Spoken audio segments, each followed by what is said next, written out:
Chapter 126. On the wasteland, clumps of grass rolled along with the wind, quickly moving forward into the unknown. And in this desolate wasteland, with only these clumps of grass as companions, stood two figures with similar appearances, but different details. That was the steel Pulla model Kuma. On one side was Takasaka Kina's Kuma 3. On the other side was Euphemia's Britannia's bear. At this time, it was the final round of the women's steel Pulla competition. Due to Euphemia's liveliness, the biker girl who was supposed to be Kanna Takasaka's opponent in the finals and defeated her had already been defeated. She had also become Euphemia's little fangirl. Kosaka-san, do you still want to fight?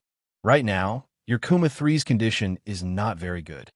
Euphemia glanced at the previous battle with Carolyn, which was injured. She even broke the Kuma 3 in her left hand, looked at Takasaka Kina, and asked, "No, although the Kuma 3's condition is not very good now, there is a beginning and an end. I hope to be able to persist to the end, not quit halfway."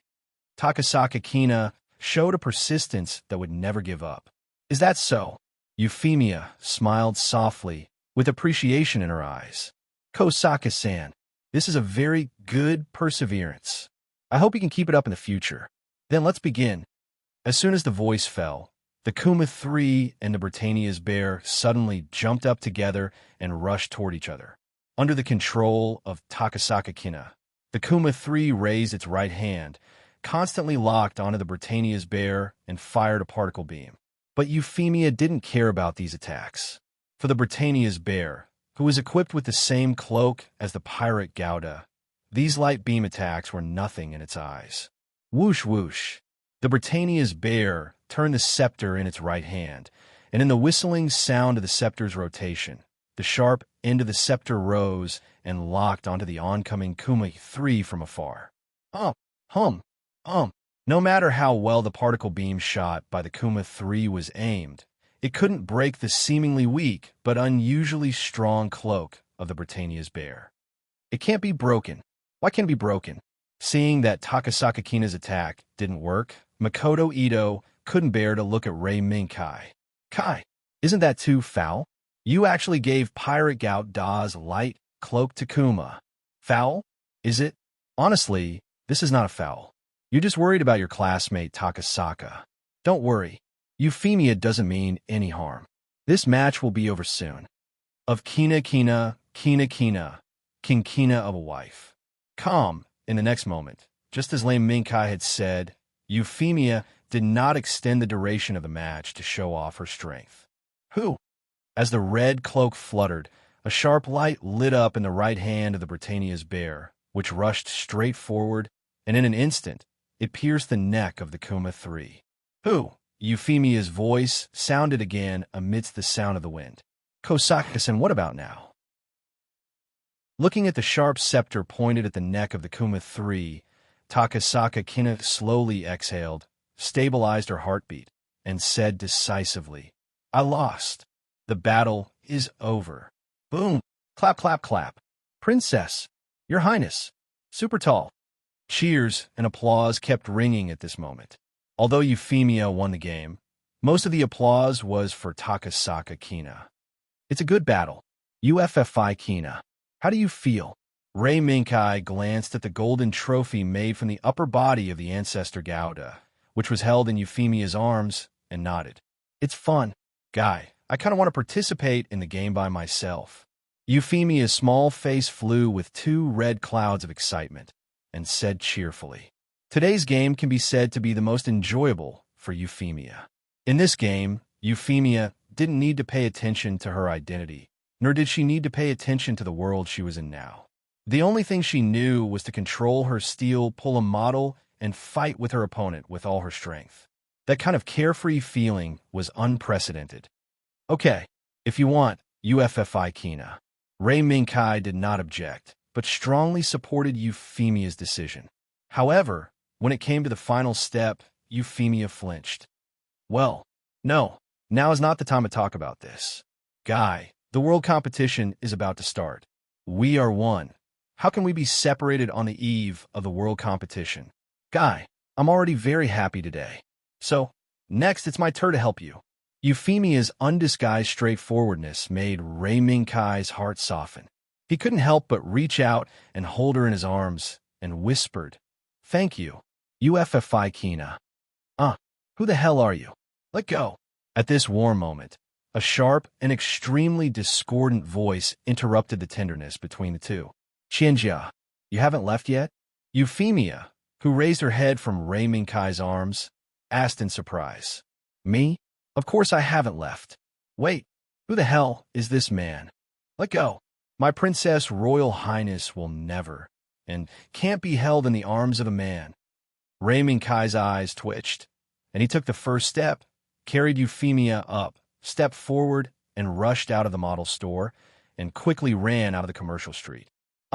My Princess Royal Highness. Quickly chase. In the blink of an eye, under the call of Takayama Chika, who had obviously become Euphemia's fangirl, a large group of biker gang members chased out, leaving behind the stunned Makoto Ito, Takasaka Kina, and Lingshi. Class leader Lingshi, what the hell happened? After being stunned for a long time, Makoto Ito, who still hadn't reacted, opened his mouth and asked, "Probably a knife to steal someone's love?" Under the reflection of the glasses, Takasaka Kina's eyes seemed to be shining with the light of gossip. A knife to steal someone's love? How is that possible? That guy's fine. Anyway, nothing will happen to him. Lingshi casually expressed that he didn't care what Ray Minkai would become and patted his stomach. "On the contrary, Chung, let's go eat. I'm a bit hungry." Oh. In this way, the confused Makoto Ito followed behind Takasaka Kina and Lingshi and left the model store. At this time, in the shadows of a certain alley, Ray Minkai and Euphemia were carefully hiding inside, carefully watching the situation outside. After observing for a while and confirming that no one was chasing after them, Ray Minkai heaved a sigh of relief. He looked at Euphemia helplessly and said, "I didn't expect our Empress to have gained a die-hard fan in this world. He can't even bear to see me and her Royal Highness being intimate." Kai, don't laugh at me. I also don't know why Takayama Chika became like this. Euphemia, who was very distressed by Takayama Chika's reaction, shook her head and said helplessly. In the previous exchange, Takayama Chika gave Euphemia the feeling that although she looked like a biker gang girl, she was actually a kind girl. As a result, she never expected that after the competition, Euphemia actually felt a strong sense of possessiveness from Takayama Chika's eyes. It was the kind of possessiveness between the opposite sex. Probably, she was hurt by a man, and thus became a lesbian? Ray Minkai rolled his eyes. After feeling that his hypothesis was very melodramatic, he proposed another hypothesis. Maybe something happened in her family when she was young, thus she didn't trust the opposite sex, or even resisted it. This, what we do now, no matter which hypothesis it was, the predicament in front of them was real. If this continued, perhaps this commercial street would be occupied by the biker gang. At that time, it would be difficult to do. DD. At this time, two horns came from outside the alley. And it seems to be a signal to us. Ray Minkai heard, quietly looked at the street, and found a red SUV parked there. The next second, the window of the driver's seat rolled down, revealing a face covered by a pair of sunglasses. "Quickly get in the car." As their eyes met, Ray Minkai understood the words from the eyes behind the sunglasses. "UFFI, hold on tight." Ray Minkai spoke, and once again carried Euphemia, quickly rushed out of the alley, and rushed towards the red SUV. "Big sister, Her Highness the Princess is there." As expected, the moment Ray Minkai carried Euphemia, who was wearing a white dress, the biker gang members hiding in the shadows immediately sent out a signal. "Stop! Quickly put down the princess." In the midst of this clamor, Ray Minkai carried Euphemia and rushed into the back seat of the red SUV. "Pa! Quickly drive." The person sitting in the red SUV's driver's seat slightly nodded and directly pulled the handbrake and fiercely stepped on the accelerator. Boom! The beast roared, and the red SUV suddenly turned into a red meteor, rushing out of the commercial street and rushed towards the city. "Big sister, we can't catch up." The minions looked at the red SUV leaving and helplessly panted.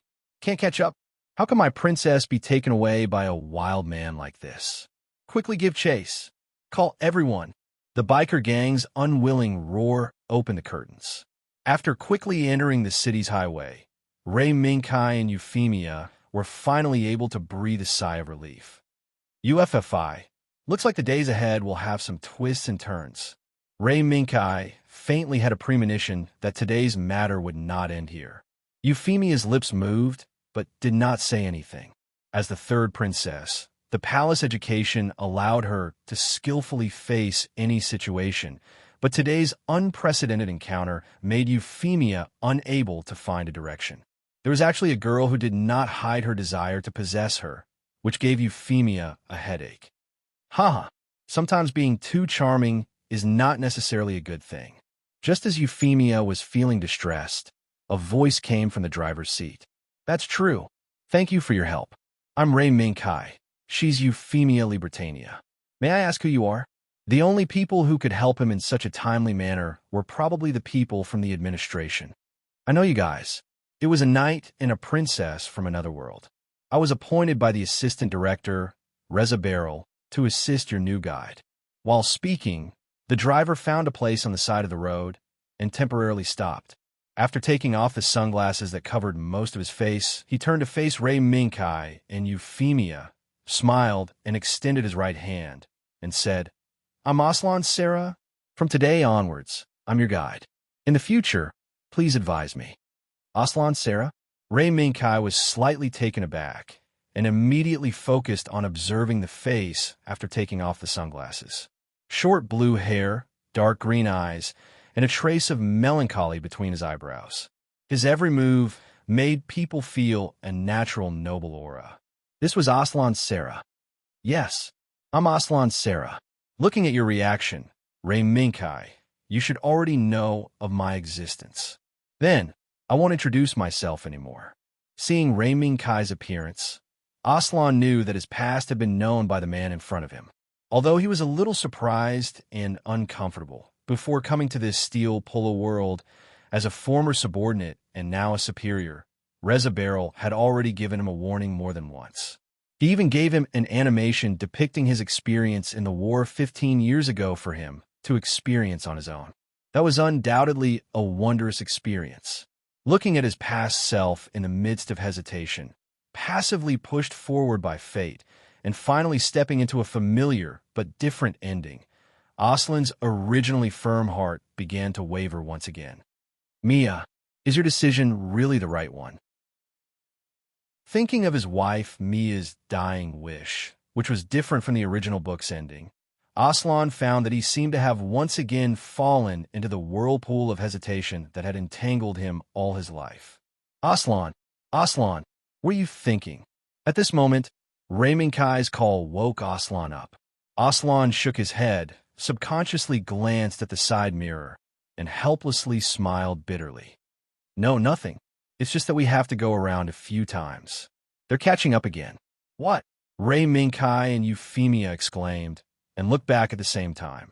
They found that on the ring highway behind them, there were strange-looking motorcycles, but neatly inserted with the words Hustle Premium, XX Fastest, and so on the back. And at the front of these motorcycles, the person driving the leading motorcycle was Chika Takayama. Drive. Ray Minkai felt a headache coming on. Why was this biker girl Chika Takayama so stubborn? Chapter 127. The starry sky was bright. On a small path filled with moonlight, two slender figures were walking forward. One was in front, one was at the back. Their demeanor and actions were leisurely. Ray, I heard that our old friend was happily racing on the highway today. Walking in front, the slightly older blonde man suddenly chuckled a few times and couldn't help but laugh. Yes. It seems that because of Lei Minkai and Miss Euphemia, Aslan, who had just taken up the role of guide, had no choice but to drive the car at full speed to get rid of the biker gang's pursuit. Following behind, a young man with long blonde hair also smiled helplessly. No matter how hard he tried to imagine what would happen when his old friend came to this new and unfamiliar world, he couldn't imagine that his old friend would race on the highway with a group of local biker gang. This kind of change made Rain not know whether to laugh or cry, but also made him secretly relieved. It seemed that his old friend might have walked out of the pain of losing his wife. Haha, although it was an accident, it was indeed a good farce. At least we know that Aslan has now begun to take his new job seriously. Well, let Aslan's matter be. After all, he is a former Red Coat elite of ZFD. Aslan's ability to adapt to an unfamiliar environment is far superior to others. What's more, the preparatory team members he is in charge of are not easy to deal with. The blonde man standing in front of Ray laughed a few times and also came to a conclusion about this matter. Ray, later, I need you to communicate with the local traffic police department. After all, this was just an accident. If there is any compensation, let them say it. Our bureau will take it. Yes, Bureau Chief. Director. Ray nodded. Yes. In addition, the opening ceremony of the World Competition is coming soon. Does Her Royal Highness have any arrangements? After pondering for a while, the blonde man looked up at the moon. In just a few days, the Steel Polo World's grandest international event will begin. As the largest shareholder of PPSC, Mimi, who is also the chairman, should take action. Her Royal Highness seems to be preparing for the concert. As for the opening ceremony of the Steel Polo, she had already commissioned a local entertainment company to arrange it. In addition, the spokesperson for the conference has also been decided. Ray briefly recalled the contents of the documents transferred from the secretaries and gave a brief report.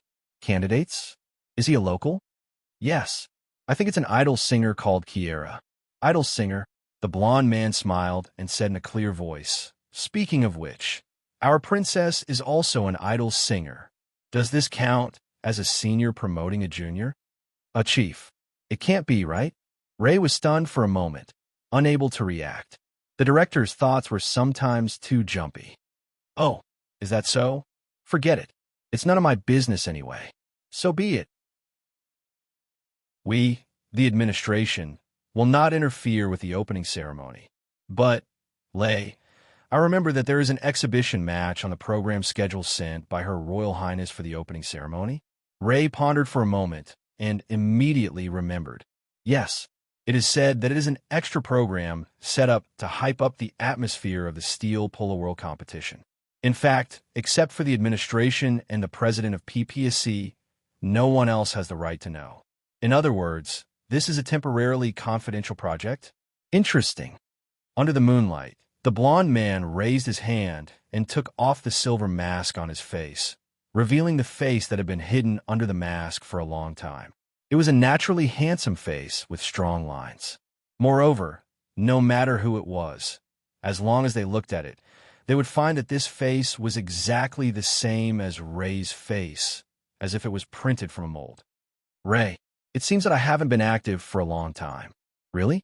The mask in his hand was blocked under the moonlight, and the blonde man's mouth was slightly raised, as if he was planning something. Well, it has been about 2,563 days, 14 hours, and 30 minutes since you last secretly left the administration. Ray estimated and gave a set of numbers. Oh, unknowingly, I have become an otaku in everyone's mouth. It's really surprising. Hee. In that case, I have to take the opportunity of this Steel Polo World Competition to go out and get some fresh air.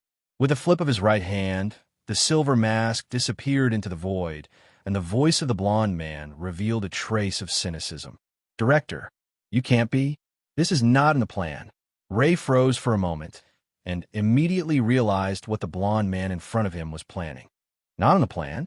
As the saying goes, plans always can't keep up with changes, right? Now the changes are coming.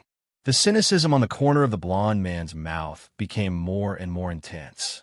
With that, the blonde man turned his head and looked at the young man who had a similar face to him and said loudly, Ray, do you think I, Lou Kreutzer, will lose to Crimson Comet? No, I didn't think so. It's just what? It's not a life and death battle. The blonde man waved his hand and said indifferently, it's just a Steel Polo battle. Since the battle against the Abyss more than 10 years ago, Crimson Comet and I separated and became the director of the administration and the president of the new federation, respectively. Now, this is a rare opportunity. Do you think I will let go of this opportunity? Ray was in a difficult position. This is also to stir up the atmosphere. It's decided. The blond man, Kreutzer, made the final decision. Bang! Bang! The wind was gentle and the sun was bright. The Steel Polo World Competition was held in the holy land of Steel Polo battle enthusiasts, Shizuoka. Unfortunately, she was defeated in the regional competition, but fortunately was elected as the spokesperson of the Steel Polo World Competition. She stood in front of the camera and enthusiastically introduced the current, which was also the 7th Steel Polo World Competition, to everyone. On the other side, Ray Minkai and the other two, who had escaped from the besiegement of the biker gang, finally arrived at Shizuoka. This was the holy land where the Steel Polo World Competition was going to be held. It seems that the biker gang was stopped by the traffic police, who rushed over after hearing the news. Aslan looked at the highway exit behind him with lingering fear and slowly let out a sigh of relief. In these few days, Aslan had seen what was called a fanatic fan. Just a simple handshake and a few words of conversation were enough to make a rebellious biker gang girl indulge in his charm. In Aslan's memory, there was only one person who could do this. It was just that he didn't know where that person was now. Otherwise, he should have a common topic with this princess of the empire named Euphemia Libertania. Yes, we finally got rid of them. I don't know how many subordinates that stubborn biker gang girl has. Why are they intercepting us everywhere we go? It's like a death chase. Ray Minkai was also helpless. Don't mention Aslan. Even he, a reserve member of the administration, felt troubled. If it weren't for the fact that the biker gang was a native of the Steel Polo world, Ray Minkai had a lot of ways to deal with them. No matter what, the biker gang shouldn't be able to come to Shizuoka in a short time. Let's go report first. Your rooms should have already been arranged. After sending you to the dormitory of the Steel Polo World Competition participants, I'll find a suitable hotel to settle down. Aslan skillfully picked up his personal terminal, and after swiping on the holographic screen a few times, he made a suggestion. That's it. Thank you for your hard work. Aslan. Ray Minkai nodded. No, this is what I should do. After all, this guy job is a relatively new job for me. Aslan smiled and said that it was fine. Then, he drove the SUV all the way to the competition venue of the World Series along the road signs. Kai, it's finally starting. Euphemia, who withdrew her gaze from the highway exit, breathed a sigh of relief and said softly to Ray Minkai, it's starting. As long as we complete this mission, maybe we can know more about this world. Ray Minkai responded.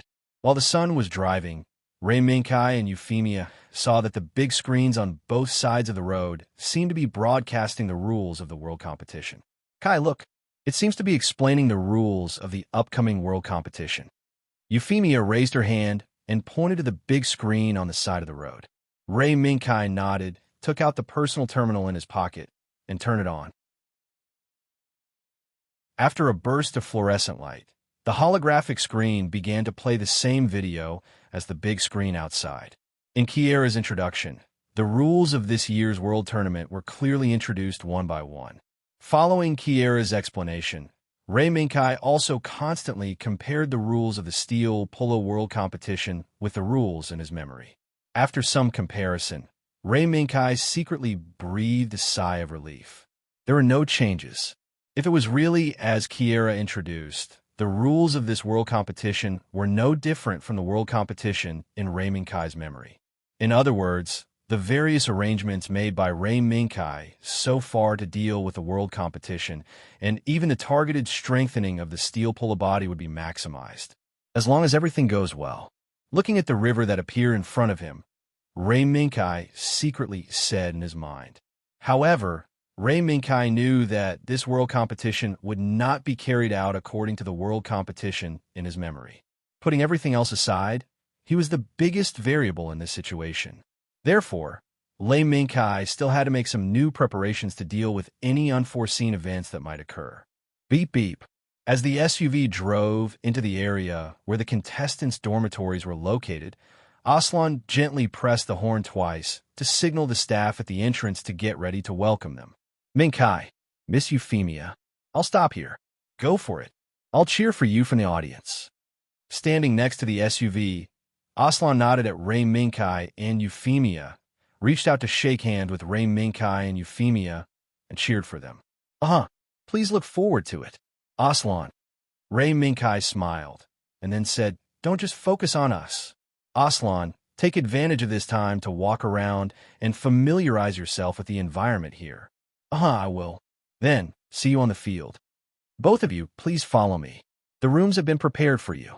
After Aslan drove the SUV away, the female staff said as usual, but hesitated for a moment. In the end, she looked back and forth between Ray Minkai and Euphemia, and asked softly, may I ask who the two of you are? Ray Minkai and Euphemia were both stunned. Oh no, it's nothing. It's just a moment of carelessness. The female staff quickly reacted and waved her hands. It wasn't until Ray Minkai and Euphemia were brought to the room that they realized why the female staff asked such a question. This was a room with standard decoration, and it was a double room. In an instant, Euphemia's little face turned red again. Ray Minkai, on the other hand, laughed and nodded at the female staff member to express his gratitude. Thank you. We'll take care of the rest. May I ask, what time will the opening ceremony start tomorrow? The opening ceremony starts at 9 in the morning. At that time, there will be an exhibition match to celebrate the opening ceremony. Please try not to miss it. The female staff nodded respectfully and then added, in addition, tonight there will be a reception for steel pull-up participants from all over the world. If the two of you are interested and want to get to know the participants from all over the world, you can go and participate. The clothes for the reception will be delivered later, so please don't worry about wearing them. Okay. Thank you very much. After sending the staff away and closing the door, Ray Minkai slowly let out a sigh of relief. Damn it. He was too careless.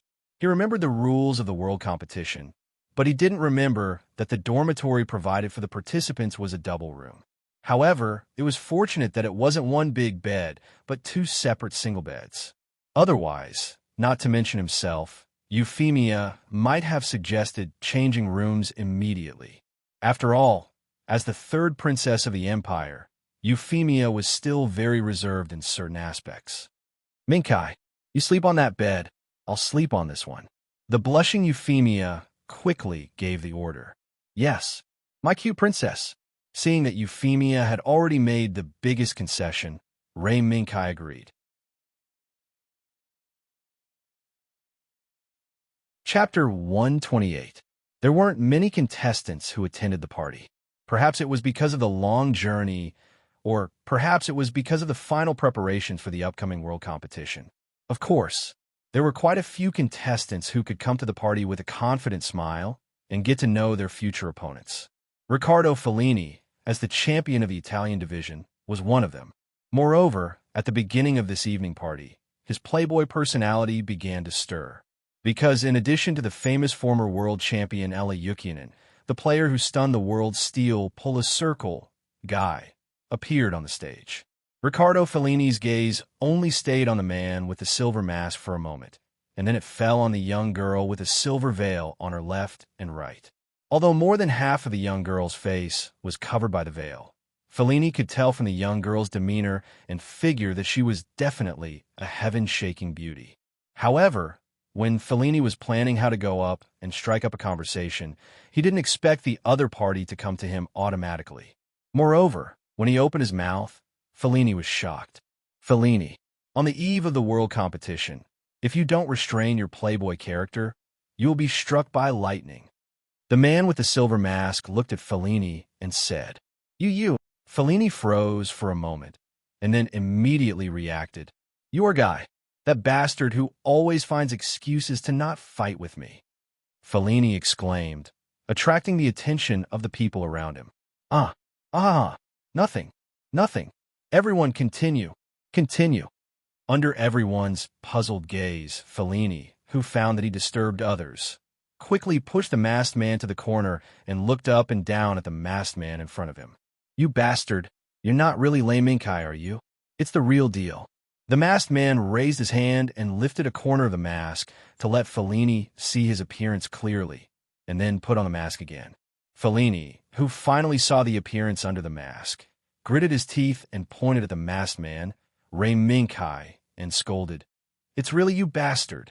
At the beginning, when I saw the contestant named Guy, I felt that he was very similar to you. I didn't expect it to be you With that, Fellini quickly glanced at the veiled girl standing beside Lei Mingkai, grabbed Lei Mingkai's shoulder, and whispered, "Say it. What's your relationship with her?" Lei Mingkai rolled his eyes. He naturally knew that Fellini must have some thoughts. But Lei Mingkai definitely wouldn't allow this kind of thing to happen. Lei Mingkai could be seen raising his hand and slapping Fellini's hand heavily, and said coldly, "Fellini, I am warning you. Don't make a move on my highness, otherwise just wait and see." "Wah, so scary." Fellini cried out and hurriedly jumped away, then looked at Lei Mingkai while making faces. "TSK, TSK. I didn't expect that after not seeing you for a few days, there would be another highness by your side. Do you think that you are a night guardian? So what if I am?" Lei Mingkai's answer was not to be denied. Looking at Lei Mingkai's serious look, Fellini became silent. This fellow is serious? Surprised, Fellini smiled bitterly, shook his head, and apologized. "I'm sorry, Guy. It was just my imagination running wild. Don't worry. I don't want to lose the friendship of a good opponent like you." Lei Mingkai snorted and said, "Fellini, you should take advantage of the current situation to have fun for a few days. After the competition starts, you will know what is called wanting to live and wanting to die." Fellini went into a daze for a moment, then hurriedly pulled onto Lei Mingkai. "Hey, Guy, what are you talking about? I am Italy's champion. Why would I be afraid of anyone?" Lei Mingkai took a glance at Fellini and laughed a few times. "Is that so? There's an old saying in my motherland. Heaven is watching what people do. Karma is not a good thing. Good luck to you, Fellini." After finished speaking, Lei Mingkai patted on Fellini's shoulder, then brought the veiled girl back to the table that was filled with food. One must know that the dormitory didn't prepare dinner today. Therefore, the most important thing was to fill the stomach. What the hell is this bastard talking about? If he doesn't want to introduce his highness to me, then just say it. Why did he have to say such a difficult celestial language? Doesn't he know that my Chinese is not good? Fellini, who was thinking hard, still couldn't think of what he had done wrong. In the end, he reluctantly gave up thinking and turned to look for other prey in the venue. Guy, he is the playboy you mentioned before. Euphemia, who was elegantly choosing the food from the buffet, stood beside Lei Mingkai and asked softly. And yes, it's best not to get too close to him. Although his character is slightly trustworthy, no one knows when this guy will be blinded by lust. Lei Mingkai had just finished speaking when he discovered that Fellini, this guy, had actually found a new target to strike up a conversation with in the blink of an eye. The speed of this progress made Lei Mingkai dumbfounded. This playboy, Lei Mingkai sighed helplessly. And he is really a sentimental person. Euphemia rolled her eyes and gave such an evaluation. It's just that his temperament is too much.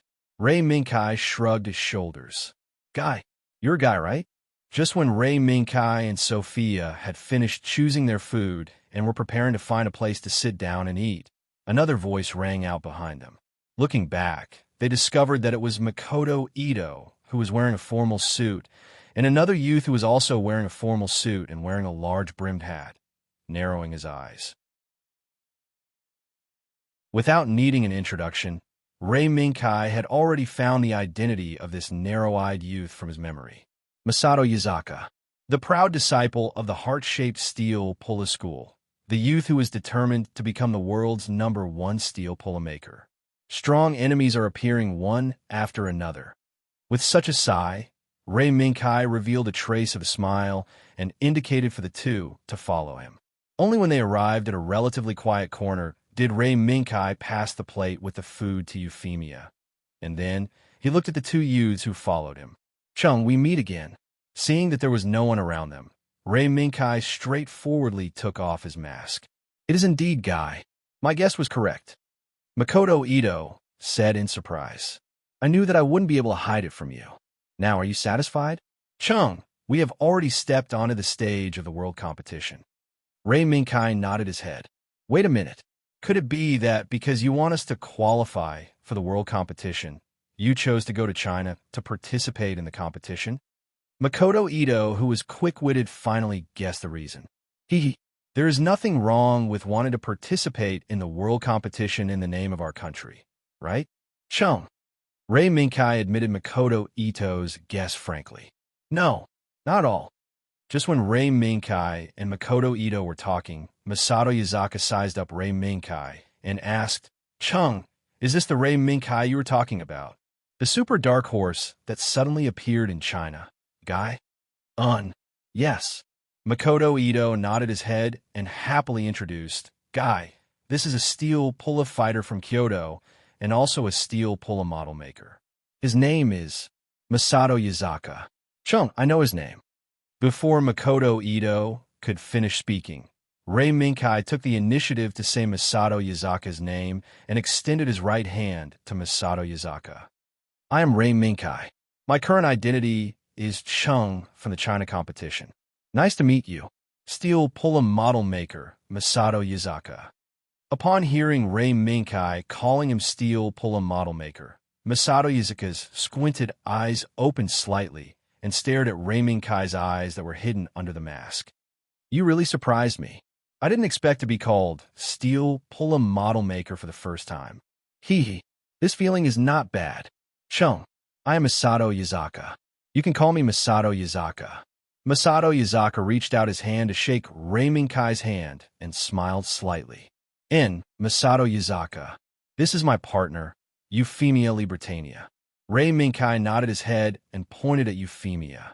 On the other hand, Euphemia also greeted Maori Yazaka with formal palace etiquette. Hello, I am Euphemia Libertania. Euphemia's elegant etiquette made Masato Yazaka and Makoto Ito stunned. As ordinary people, they seemed to have never seen such royal etiquette, so the two of them didn't know how to respond for a while.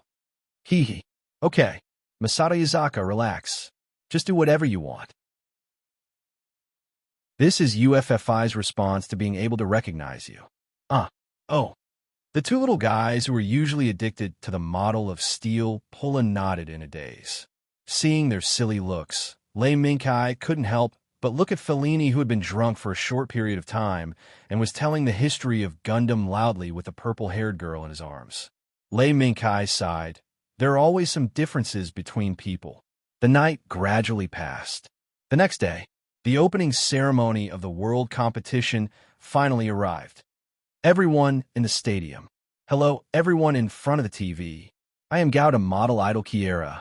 I am now broadcasting the world competition live from the holy land of steel pulla, Shizuoka. There's no need for an opening speech. After 7 years of steel pulla model competitions, the audience is naturally very familiar with the competition process of steel pulla models. So, next up is the main event of the opening ceremony. Do you know? This was a gift for all lovers of the Tepper model. Do you want to know what it is? The answer will be revealed soon. 5, 4, 3, 2, 1, begin. After Kiera's countdown, the entire stadium suddenly turned dark, and then a bright light shone on the first passage leading to the stadium.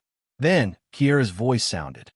Everyone, I don't know if you still know that there is such an existence in Gao, the UC0079. He wore a silver mask, had a cold face, and wore a red Guion army uniform. He drove a red Zagu across the battlefield and showed his invincible might in the Battle of Loon, which decided the future of Guion and the Federation. Such an existence. Does everyone still remember his name? Remember, before Kiera turned the microphone to the audience's voice sounded like thunder, echoing in the stadium for a long time. Wow, everyone's voice is so loud. In that case, can the audience still call out his name? This time, Kiera turned the microphone to the audience in advance. The next second, a thunderous roar sounded again. Shaya, shaya, shaya. In this wave of sound, there was even a rhythmic applause, as if cheering for this burst of cheers. Wow, I'm really surprised. Since everyone had already shouted out this name, it was time for them to shout it out. Then, let us shout his full name loudly and invite this big shot out with the most intense applause. Shaya Aznable, Shaya Aznable, Shaya Aznable. Pa! Two lights lit up and converged with the light that shone on passage number 1. Then, the door that closed passage number 1 slowly opened amidst the thunderous cheers. As the wisps of green smoke filled the air, a man wearing a red military uniform, a bright red cloak, short blonde hair, a cold and dignified face, and a scar between his eyebrows stepped out from the wisps of green smoke and appeared under the light. In an instant, the audience was silent. Then, the audience was in an uproar. Shaya Aznable, Shaya Aznable, Shaya Aznable. The cheers rose again, but gradually the cheers began to appear as the title of commander. Finally, all the cheers changed again, and they all turned into the slogan of Long Live Guion. Zixian, Zixian, Zixian, Zixian, Zixian. Amidst the cheers, the golden-haired man with a cold face raised his feet and slowly raised his right hand, as if he was patrolling his territory and leading his people, wantonly displaying the majesty of a king in all directions. This kind of kingly posture made all the audience in the venue go crazy, even more fanatical. Why did this man who looked like Shaya Aznable appear in the stadium of this world tournament? This question was no longer important. Even if someone thought of this question, they would subconsciously think that this might be a surprise plan by the organizers. Now, these questions were no longer important. In front of the audience, there was only one thought in their hearts. They shouted the slogan, Long Live Gon, in unison, and looked at the legendary figure who had crossed the dimensional barrier and truly appeared in reality in front of them with respectful gazes. Yes, amidst these respectful gazes, amidst the fanatical cheers, the man stepped onto the high platform and stood beside Kiera. Then, he raised his hands and pressed them down slightly. Suddenly, the audience was silent. This sudden change made Kiera dumbstruck. Wow! As expected of the legendary Crimson Comet, Colonel Shaya Aznable. I'm very honored to be able to stand on the same stage as you. Perhaps today is an unforgettable day for me. I've embarrassed myself in front of you. This is just because of the audience's love. The golden-haired man smiled slightly, raised his hands forward, and said loudly, Everyone, can you let me hear this long-lost cheer again? The next moment, the golden-haired man clenched his fists and shouted in a deep voice, Zixian. The audience was once again in an uproar.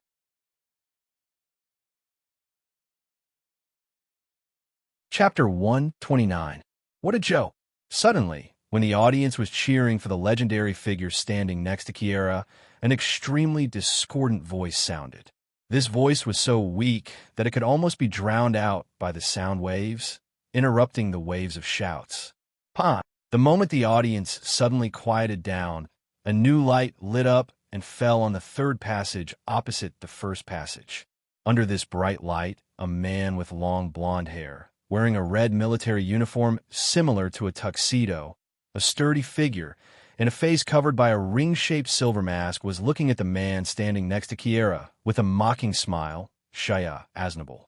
I didn't expect that an existence like you would stand on the stage like a clown to please people.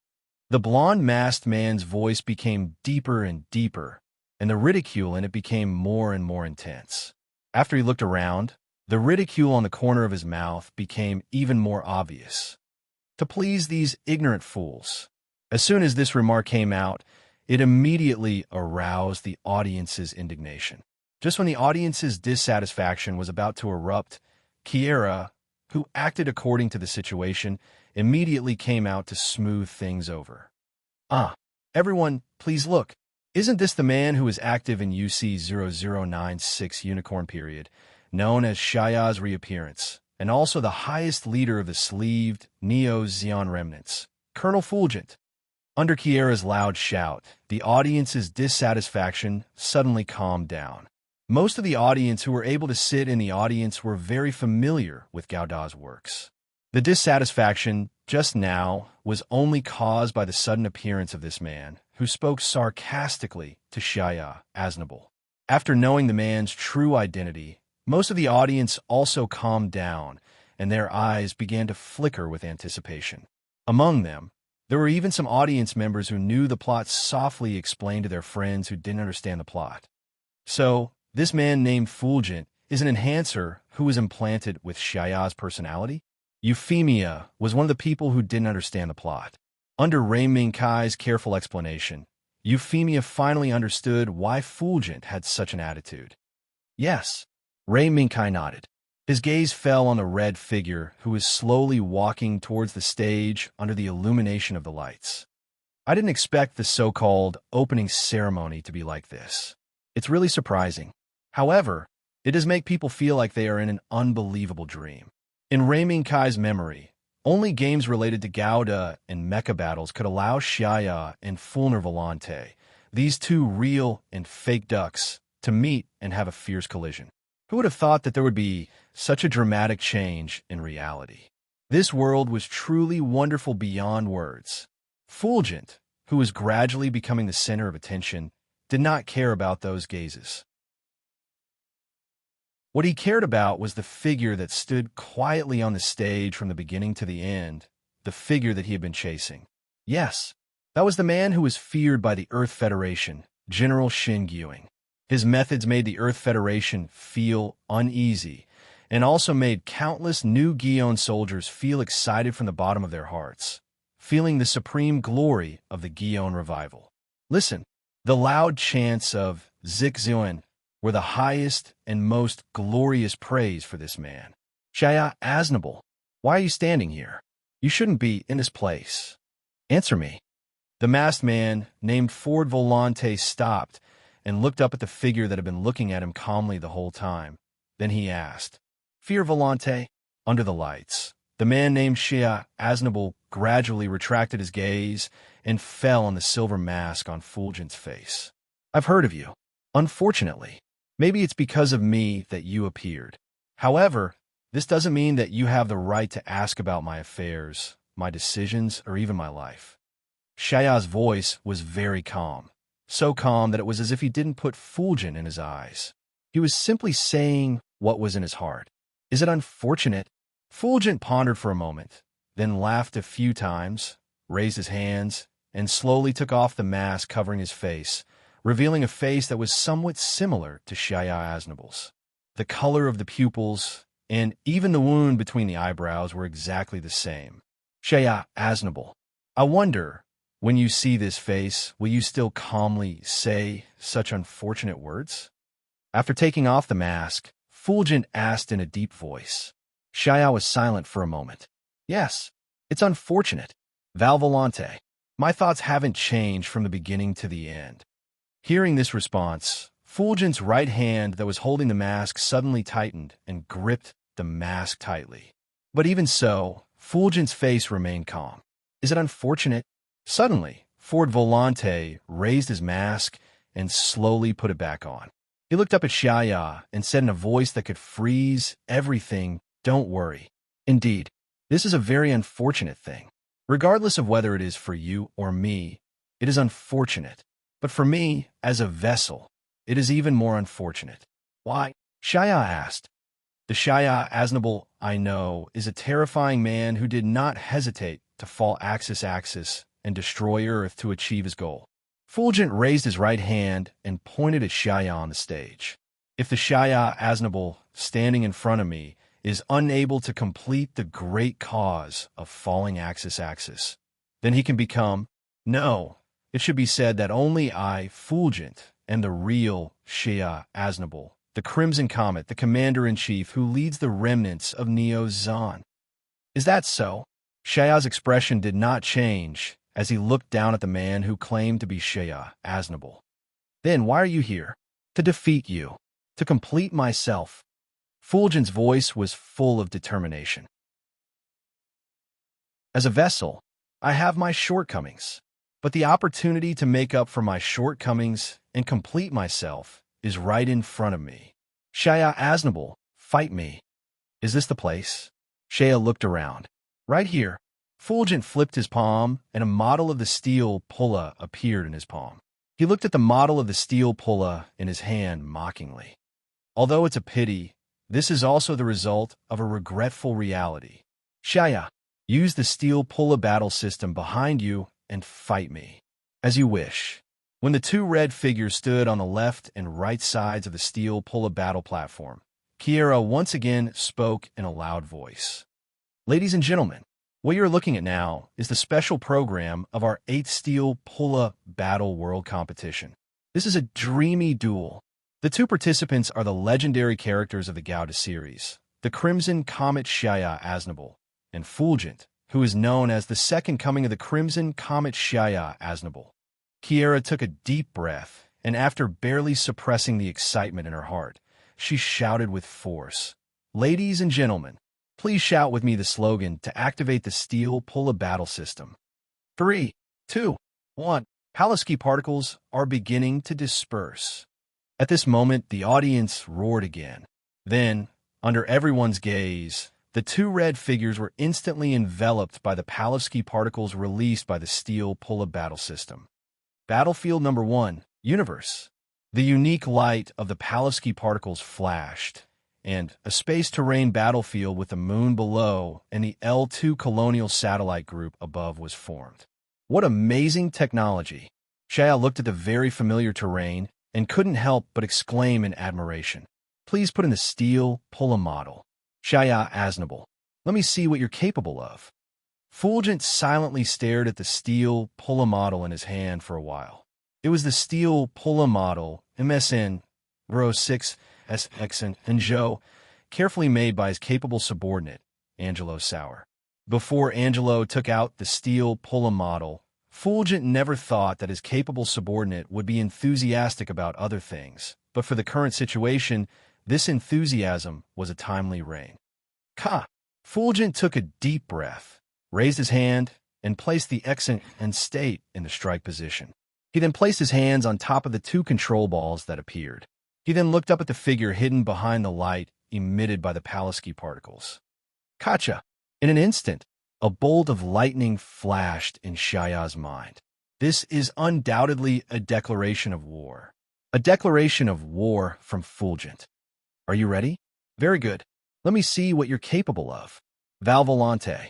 No one is willing to be a vessel for others. Shaya stretched out his right hand, and a Steel Pulla model appeared in his palm. As long as one is familiar with Shaya's work, they will definitely be able to recognize the real Steel Pulla model that Shaya took out at first glance. Shazabi. MSN 04 Shazabi. It was the body used by Shaya Aznable, the commander of New Geneon, during the Second New Geneon War, and it was also the body that witnessed Shaya Aznable's final glory. He didn't expect that Shaya Aznable, whose fate had changed during the Gundam Z era, would still use this body that he would never come into contact with at this moment. Shazabi. Shaya raised his hand and placed Shazabi in the attack position, and thought in his heart, if I use this body to fight, it may have some impact on Fulgent. However, this is not important to him at all. Then, Shazabi, Exenjo, Shaya Aznable, Fall Volante attack. X2 as the two red painted bodies, which were inextricably linked, ejected out of the cabin, the audience's cheers once again erupted. They knew that a dream match was about to begin. It's starting. In the spectator seats for the contestants, Makoto Ito's eyes lit up as he watched every move on the screen. At this time, Makoto Ito was like the majority of the audience, caught in a fanaticism that was close to a pilgrimage, making Lingshur, who was standing on the side, feel at a loss. He was only proficient in Steel Pulla battle techniques, so he was not clear about the entanglement of grievances between Shaya Aznable and Fulgent. All he could see was the exclamations of "so powerful." And in the other spectator seats, Yuching, no, now should be called Kawaguchi Celebrity, was also looking at the screen with a dignified expression, looking at the two red figures. Aaron, are they really the real Shea, Aznable, and Vervolante?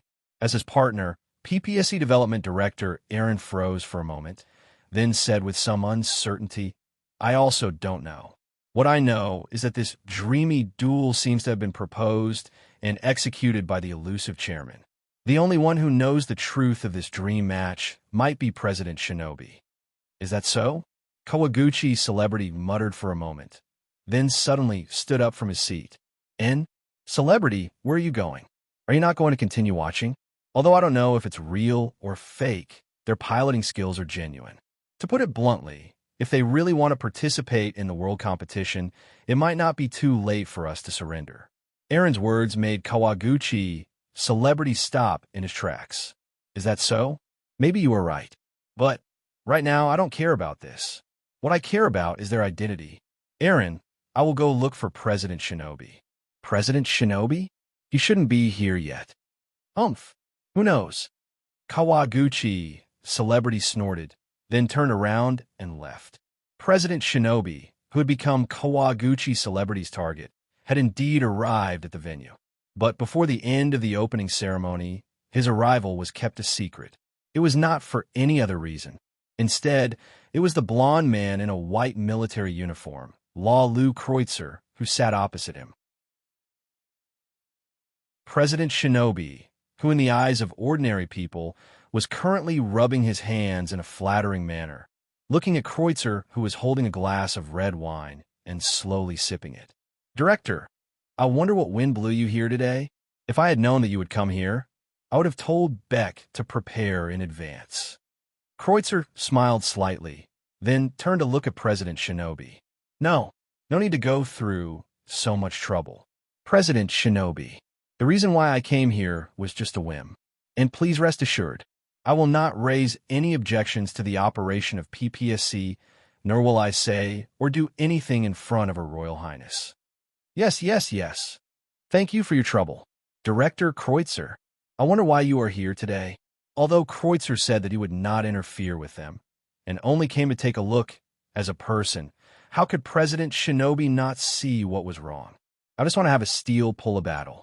President Shinobi, you don't have to arrange it for me. As for the opponent, I have already decided. Now, I'm just missing a good opportunity to intervene. Kreutzer casually put down the red wine in his hand, stretched out his hand, and took out the steel Pullum model, Oracle Gauta, from his waist bag and placed it on the table. Right, opponent. President Shinobi was just about to let his right-hand man Baker arrange it, but he immediately reacted. Director, don't tell me that the opponent you're talking about is... Yes, it is them. Shea, Aznable. Following President Shinobi's shocked gaze, Kreutzer smiled indifferently. Wong. In the sky above the moon, XN State, who was soaring in this airspace, raised the beam rifle in his hand and continuously locked onto the red figure that was wandering among the craters on the moon. Shizabi. The trigger was pulled. Beams of light broke through the darkness, crossed the void, and rushed straight towards Shizabi. However, under Shea's control, fulgent shots that should have been extremely accurate actually all missed and could only futilely graze Shizabi's figure, angrily exploding new craters on the moon's surface. Very fast, but this is not the limit of the red comet. Am I being underestimated? Shea. A cold light flashed in Fulgent's eyes, and XN State's hands immediately changed from the beam shooting mode to the rocket launcher mode. Who? Fulgent slowly exhaled, and then a sinister smile appeared on the corner of his mouth. Boom, boom, boom. As the recoil from the rocket launcher caused the muzzle to rise, the launched rockets left trails of smoke behind them as they quickly swept through the void and plunged into the moon's surface, crashing into the path that Shizabi had to pass through. Boom, boom, boom. 6 rocket launchers were fired in a row, and in an instant, almost all of Shizabi's paths were blocked. Thick smoke billowed. In the midst of the moon's dust that was sent flying into the air by the explosion, a stinging pain suddenly broke through Fulgent's mind. Oh, Shea. Fulgent subconsciously moved his hands, and XN State immediately retreated quickly. At the critical moment, a thick beam of light broke through the billowing smoke and brushed past Exant and State's chest armor and disappeared into the void. Immediately after, before Exant and State could stabilize and observe the situation, a red stream of light followed the previous beam attack and broke through the thick smoke, quickly rushing towards Exant and State. This scene, in Fulgent's eyes, and in the eyes of all the spectators watching this battle, was undoubtedly the reappearance of the comet. It appeared. It appeared. It's the red comet. Kiera screamed. In the blink of an eye, the red stream of light had already rushed in front of Exant and State. Don't underestimate me. Shea. Boom. In the blink of an eye, that red stream of light Exant and State. They actually raised their right legs at the same time and kicked towards each other fiercely. Under this huge impact, Shizabi and Exant and State, who took a flying kick from each other, fell into a temporary loss of control and quickly retreated.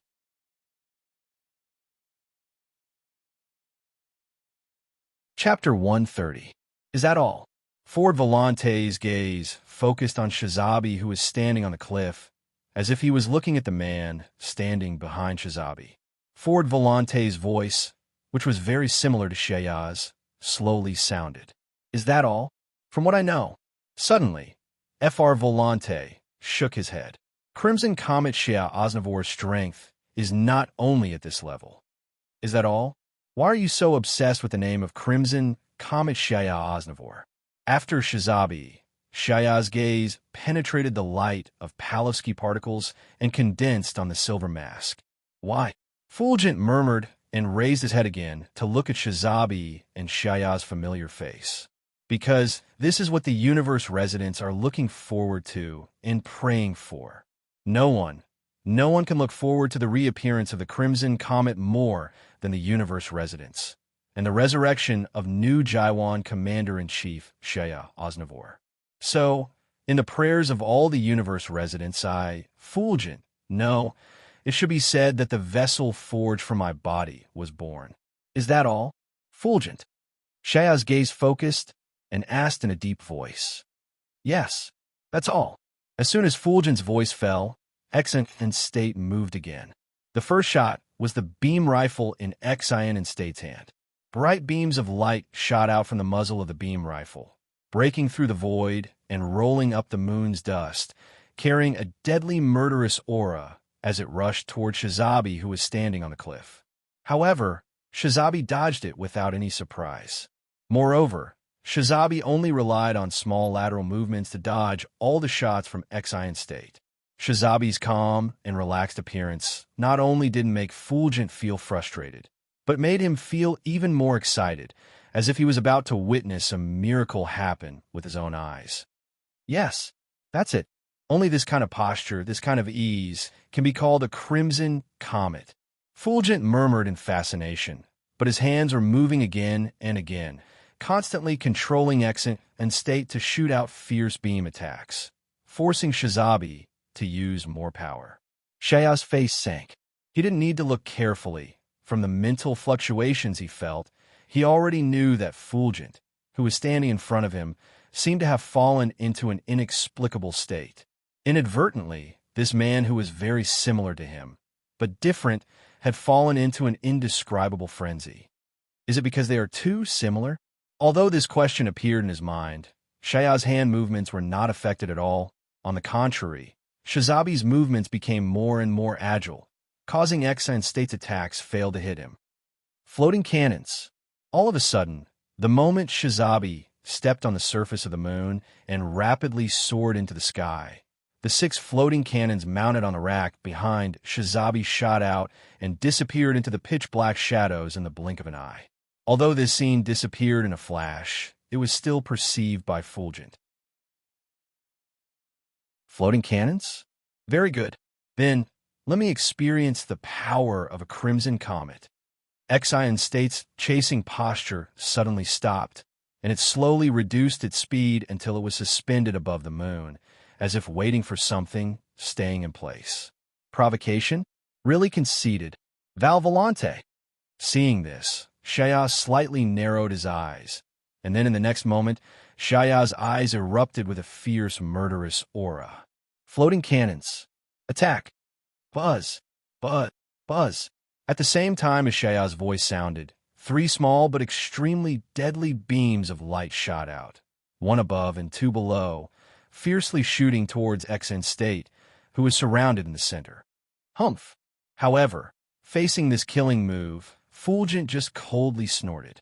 Then, the auxiliary thrusters all over XN State's body started one after another, and under Fulgent's precise operation, it made a series of incredible maneuvers. And this series of maneuvers was the key to XN and State's survival from the continuous floating cannons launched by Shaya. Buzz, buzz, buzz. 1, 2, 3, 4. In just a few short breaths, the floating cannons with excellent mobility quickly moved back and forth in the darkness, moving again and again between the best attack positions that were enough to bring fatal attacks to Exine State.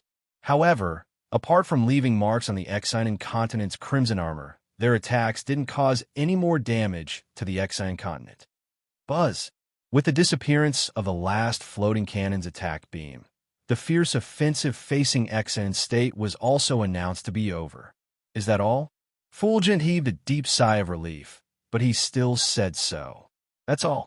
Val Volante, what are you pursuing? Shaya glanced at the exhausted but still intact floating cannon and asked. During the attack of the floating cannons, just now, the XN continent had several opportunities to attack the floating cannons, but Fulgent didn't do so. He just controlled the XN continent to avoid the floating cannon's attack again. It was as if a human being who only knew how to take a beating was struggling to survive under the continuous attacks of a pack of wolves. What am I pursuing? Fulgent seemed to be stunned for a moment, but he quickly reacted. I'm not pursuing anything. A vessel can't pursue anything. Its existence is only to respond to the wishes of the universe's residents who made the request. Vessel. Once again, Shaya's gaze turned cold when he heard Fulgent calling himself a vessel, and his icy voice sounded. Then, let me see your tolerance. Shaya's figure moved, and once again turned into a red stream of light. At the same time, 6 small red streams of light separated from Shaya's body and once again entered the darkness. Come. The aggressive Shaya didn't make Fulgent feel afraid. Instead, it made his fighting spirit burn even more. My tolerance, you can look as you wish. But let me see if you are worthy of the name Crimson Comet. The wing-like thrusters on XN State's back suddenly spread out, and the 4 streams of light rapidly soared from dim to bright, and even dazzling, erupted. XN State transformed into another red stream of light and rushed towards Shaya without fear. In the void, on the moon, 2 straight red streams of light, rushing towards each other, fiercely collided with each other in front of everyone's eyes. Boom! Particles roared. The lightning formed by the energy explosion crazily wreaked havoc between Shaya and Shazabi. Amidst the flashing lights, Shaya's and Fulgent's gazes collided in the air. Fair Volante, Shaya Aznable. At this moment, killing intent erupted between the two. Shaya's was a fierce and threatening killing intent. Fulgent's was a ruthless, murderous intent that wanted to destroy everything. Shah and XN State's right hand repeatedly waved, and the beam swords in their hands also separated and combined. Arcs drawn by the roaring particles lit up and extinguished, one after another, intertwining between Shaya and XN State. Boom! Another sword attack. However, under this sword attack, Shaya and XN and State both retreated and quickly pulled apart the distance between them. Then, XN and State wanted to take the lead and raise the muzzle to lock onto Shaya, taking advantage of the fact that his speed hadn't increased to the maximum to destroy Shaya. However, in the next second, Fulgent's mind suddenly felt a stabbing pain, and he subconsciously controlled XN and State to move repeatedly. Buzz, buzz, buzz. Another round of concentrated fire from the floating cannons. It turned out that the 6 red streams of light that separated from Shaya's body just now were the floating cannons that Shaya was equipped with.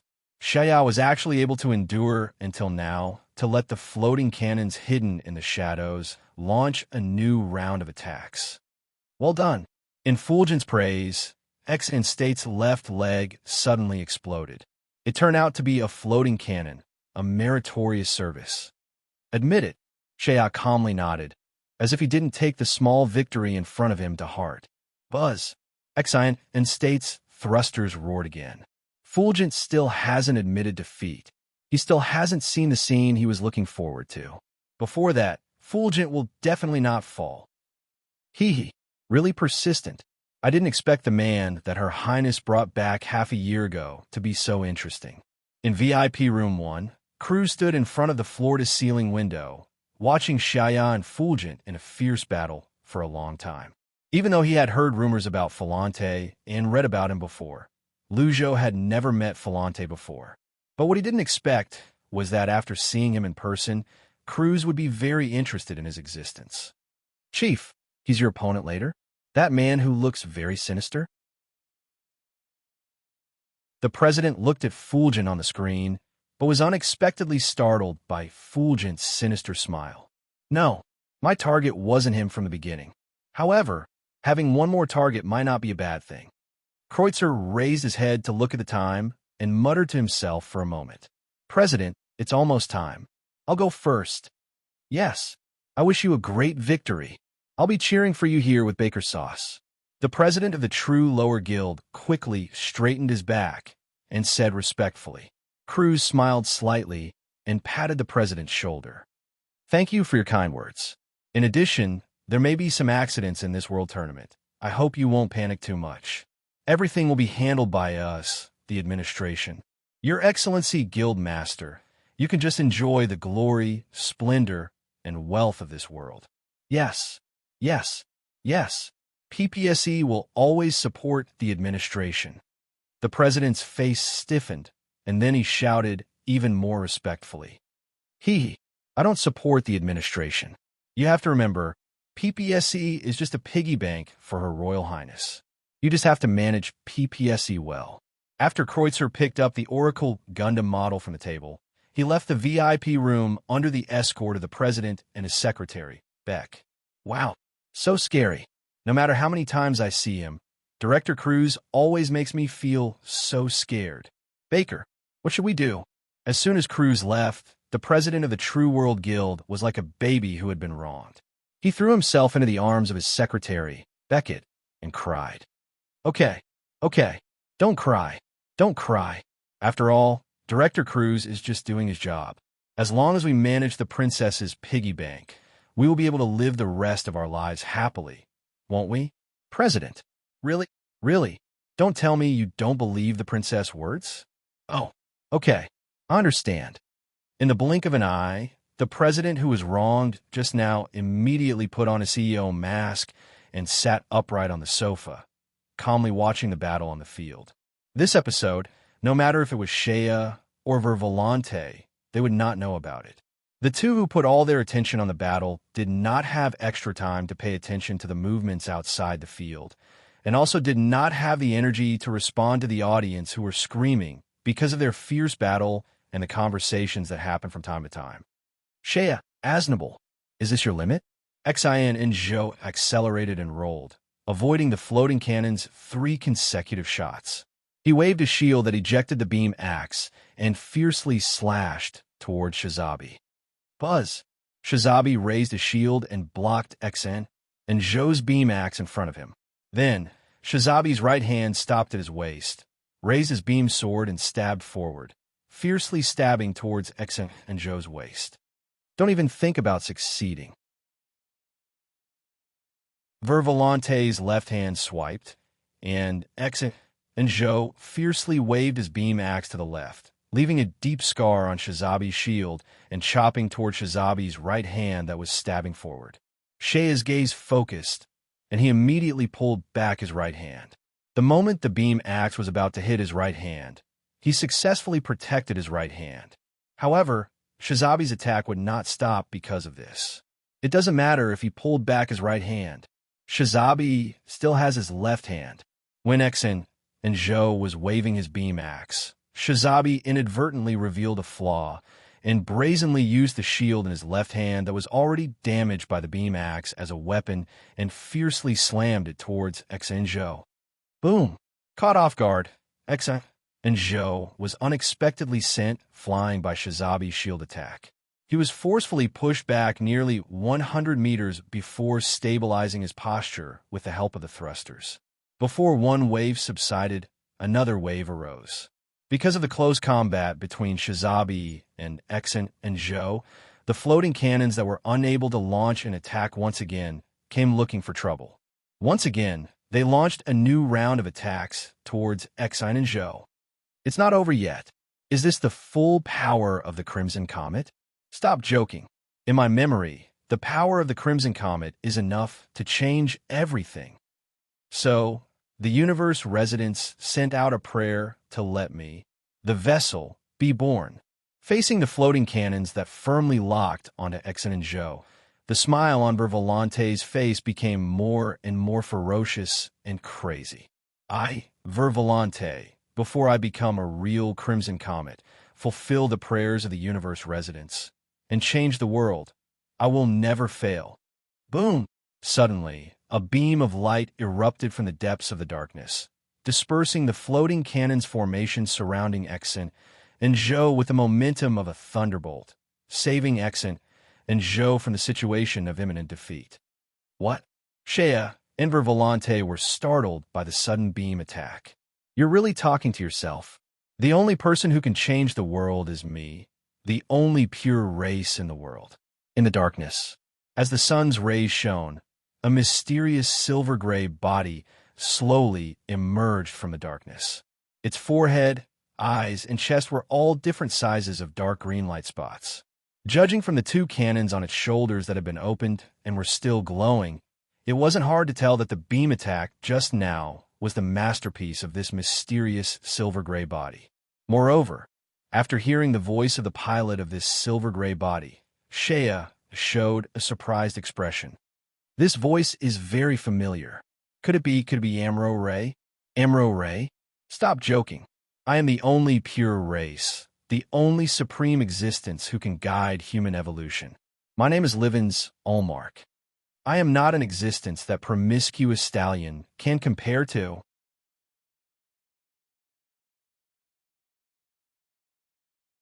Chapter 131.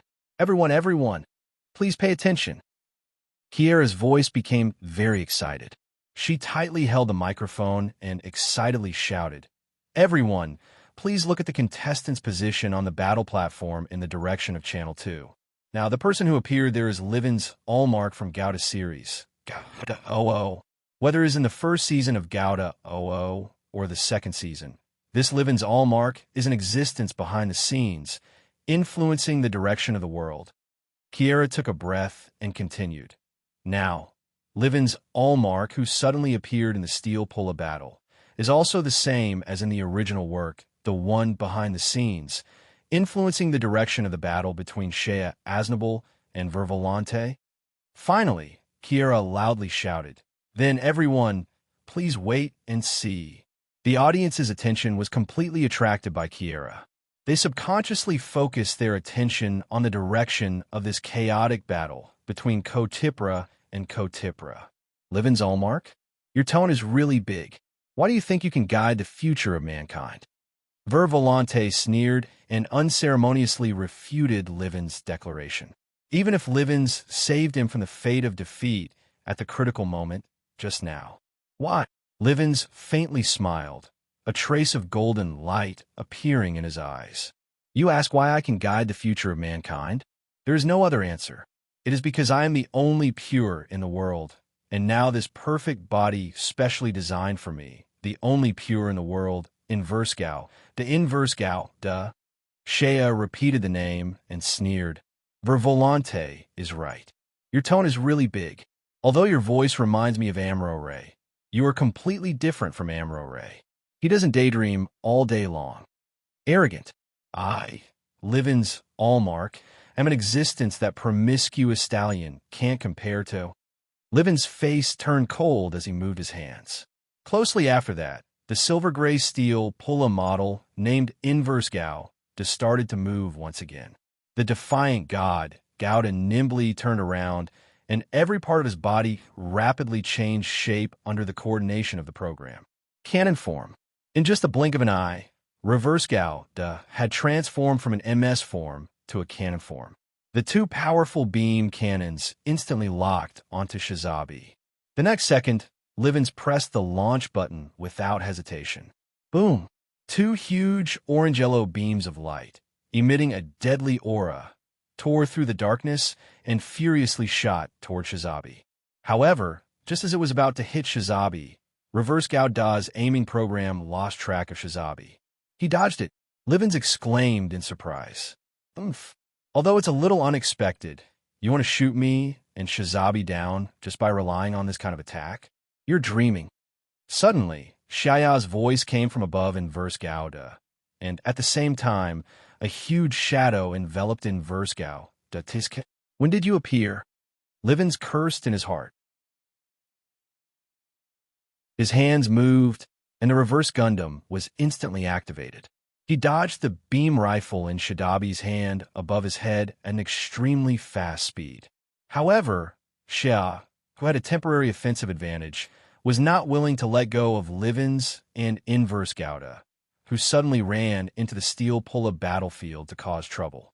Floating cannons. Following Xiaya's order, under the sneak attack of the retrograde Gundam, the remaining 3 floating cannons once again attacked. They quickly stuck close to the surface of the moon, and with lightning-like high speed, they approached the retrograde Gundam, which was being forced to retreat again and again by Shizabi's attacks. Not good. I've been targeted. The high-speed approach of the floating cannons made Livens' powerful brain quantum wave sound an alarm. If Livens forcibly ignored this warning, then he would definitely be the one to fall down. Don't even think about it. Inverse Gauda's figure turned, and in the blink of an eye, he transformed back into an MS form. He raised the beam rifle in his hand and launched an attack towards Shizabi, while Shizabi repeatedly bombarded the moon with beam attacks. Livens did not expect these attacks to shoot Shizabi down, but he intended to use these attacks to force Shizabi, who is also Xiaya, to make a choice. Should he continue to maintain his fierce attacks and suppress Inverse Gauda, or should he risk the possibility that when the floating cannons hit Inverse Gauda, Shizabi would be hit by the beam shot by Inverse Gauda? Soon, Xiaya made a choice. Have you given up? Livens' brain quantum wave gradually calmed down, and the floating cannons that caused his brain quantum wave to become restless seemed to have retreated from Inverse Gauda. Has the attack been neutralized? No. Before Livens could breathe a sigh of relief, the brain quantum wave that had just calmed down became restless again. This time, the source of this restlessness came from behind the Inverse Gundam. Boo! As soon as Livens finished his sentence, before he could even turn around to look, a violent impact forced the Inverse Gundam to a halt. The Inverse Gundam was even sent flying, tumbling a few times in the air before crashing into the surface of the moon. What? That is Exenon Island. Livens was shocked when he saw a red figure slowly standing up amidst the billowing dust on the screen. It is Exenon Island. It turned out that when Shizabi and Inverse Gauda were fighting, Exenon Island didn't just stand by and watch. Instead, he took a detour from the side, and when Shizabi forced Inverse Gauda to a suitable route, Fulgent controlled Exenon Island to fiercely kick Inverse Gauda. Why? You are obviously enemies, so why did you join hands? Livens' face was full of surprise. Before he intervened in the battle, the outcome of the battle between Shizabi and Exenon Island was almost decided. But even so, just now, this pair, who should be enemies, unexpectedly joined hands to trap him without saying a word. Why? It's not for anything. I'm just annoyed by your arrogance. Falante replied coldly. Unhappy? Hee. Is this how you treat your savior? The man called the second coming of Xiaya. Under Livens' quick treatment, Inverse Gauda, who was lying in the deep pit, once again flew up into the sky, forming an equilateral triangle with Shizabi and Exenon Island. Savior? I didn't expect anyone to save me. Fulgent obviously didn't accept Livin's kindness. Is that so? I thought too highly of myself. Livin sneered, slightly pulled back his left hand, and then pushed forcefully. Inverse Gauda suddenly turned into a silver-gray stream of light, brazenly launching an attack towards Exine Island.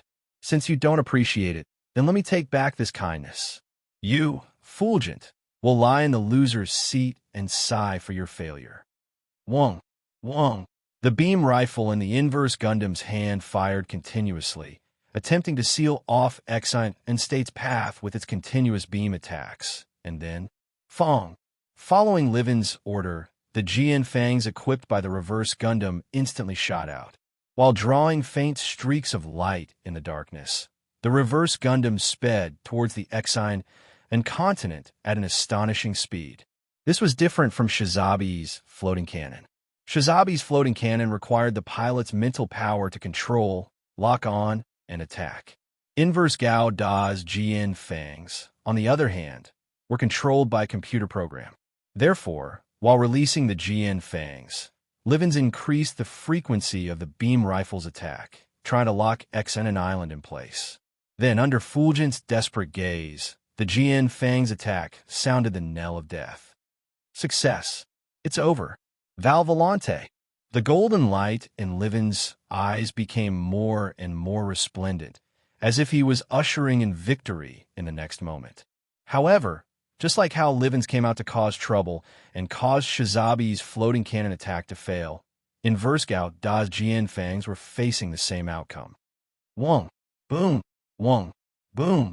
Beams of light erupted from the darkness and exploded the GN Fangs that were moving back and forth around Exine Island, looking for a direction to attack. Shaya. Without looking, Livins already knew who was the one who destroyed his plan. Don't forget that I'm still here. Livins Almec. This is called reciprocation. Shizabi shot out a particle beam and exploded the last GN Fangs. Shaya's mocking laughter also reached Livin's ears. Humph. It's just a small advantage. Livin's face was cold, his right hand moved, and Inverse Gauda's body suddenly sank, quickly disappearing into the shadows of the huge craters on the moon's surface. Want to escape? Shaya's eyes flashed, and just as he was about to give chase, a warning suddenly sounded in his heart. In a hurry, Shaya's hands fiercely pulled back, and the thrusters between Shizabi's legs immediately erupted with maximum thrust, making Shizabi perform an emergency backflip maneuver. While rolling, Shaya saw a beam sword brushing past Shizabi's back from the corner of the screen, almost piercing Shizabi's heart from his back. FL Volante. There was no doubt that there was no one else who launched this attack except for FL Volante. Was it dodged? As expected of the Crimson Comet. FL Volante, whose sneak attack plan failed, looked as usual and even faintly smiled, not taking the sneak attack seriously. Shia didn't speak, but once again made Shizabi's speed increase, trying to increase the distance between them and Exine Island. Now, not only Exine Island in front of him, but also Inverse Gauda, who had run into the shadows of the craters and was hiding in the shadows, eyeing covetously. For safety's sake, Shea didn't want to expose himself to the two enemies. You chase, I chase. At the same time, Shizabi and Exine Island turned into two red streams of light in the void, drawing intertwined trajectories in the sky above the moon, exploding into dazzling fireballs. Inverse Gauda, who was hiding in the shadows, once again moved. Sure enough, when facing an external enemy, even if two people are hostile to each other, they will subconsciously join hands, worthy of being extremely similar, extremely close to the two people. However, in front of my Inverse Gauda, who has gathered all the weapons and has great strength, even the Crimson Comet can't contend against me. Livin's right hand turned, and a list of equipment appeared in front of his right hand. Then, Livins pressed his right hand, and the equipment pattern called tank form immediately lit up. In the darkness, Inverse Gauda's body began to flip over. The mechanical arms on his back extended backward, and Inverse Gauda's legs joined together and extended forward, forming a straight line with the mechanical arms on his back. Then, the air cushion module installed on his back armor was activated, pushing Inverse Gauda, who was rapidly shrinking in height, up from the moon and quietly suspended above the moon. Then, the two powerful beam cannons of the tank form launched and began to lock onto Shizabi and Exonan Island, who were engaged in a high-speed battle in the sky above the moon. Didi, in Livin's eyes, Shizabi and Exonan Island were firmly locked onto by the red cross-shaped crosshairs. Victory, in the end, belongs to me, Livin's Allmark. Boom! Two huge beam cannons suddenly tore through the darkness of the crater and roared towards the moon, rushing towards Shizabi and Exonan Island, who were fighting. Danger! A flash of lightning flashed in Shaya's mind, and Shizabi's body immediately sank down, rushing towards the moon with all his strength. Although the situation was very urgent, Shaya was still able to see the direction where the two beam cannons came from. As long as he successfully drove Shizabi to Inverse Gauda's blind spot in the crater in a short period of time, then Inverse Gauda's attack would be ineffective. Don't think about escaping. Shaya's plan was very shrewd, but Vervolante wouldn't let Shaya escape to the moon. Now, it was the best time to defeat Shaya. Part of Shaya's attention was diverted by the Inverse Gundam, so he could no longer deal with Fulbert's attacks with all his strength like before. Such a great opportunity. How could Vervolante be willing to let it go? Exonan Island, who was also on Inverse Gauda's shooting axis, raised his gun and repeatedly fired, while at the same time, he accelerated toward Shizabi. While moving as fast as lightning, Exonan Island's shield once again lit up with the beam axis particle light. Shaya, this attack will end you. Vervolante, are you crazy? Shaya frowned, and Shizabi immediately turned around, raised his gun, raised his shield, and repeatedly fired, forcing Exonan Island to retreat. However, because of Exonan Island's delay, Shizabi lost the possibility of escaping from Inverse Gauda's beam cannon. You lost. Shaya. Vervolante's smile was so ferocious in the light of the beam cannon. Boom! It hit. Inverse Gauda's attack hit Shizabi. A violent explosion occurred. However, the audience didn't cry out in alarm, nor did they sigh in pity. This made Vervolante and even Livens, who had launched the attack, puzzled. The billowing smoke slowly dissipated. In the dissipating smoke, a light purple equilateral triangular-shaped light shield protected Shizabi, who should have been destroyed. This is... Shaya looked at the light shield in front of him in surprise. You forgot yourself. Shaya. At this time, a fateful voice, so familiar that it made Shaya immediately call out its name, sounded.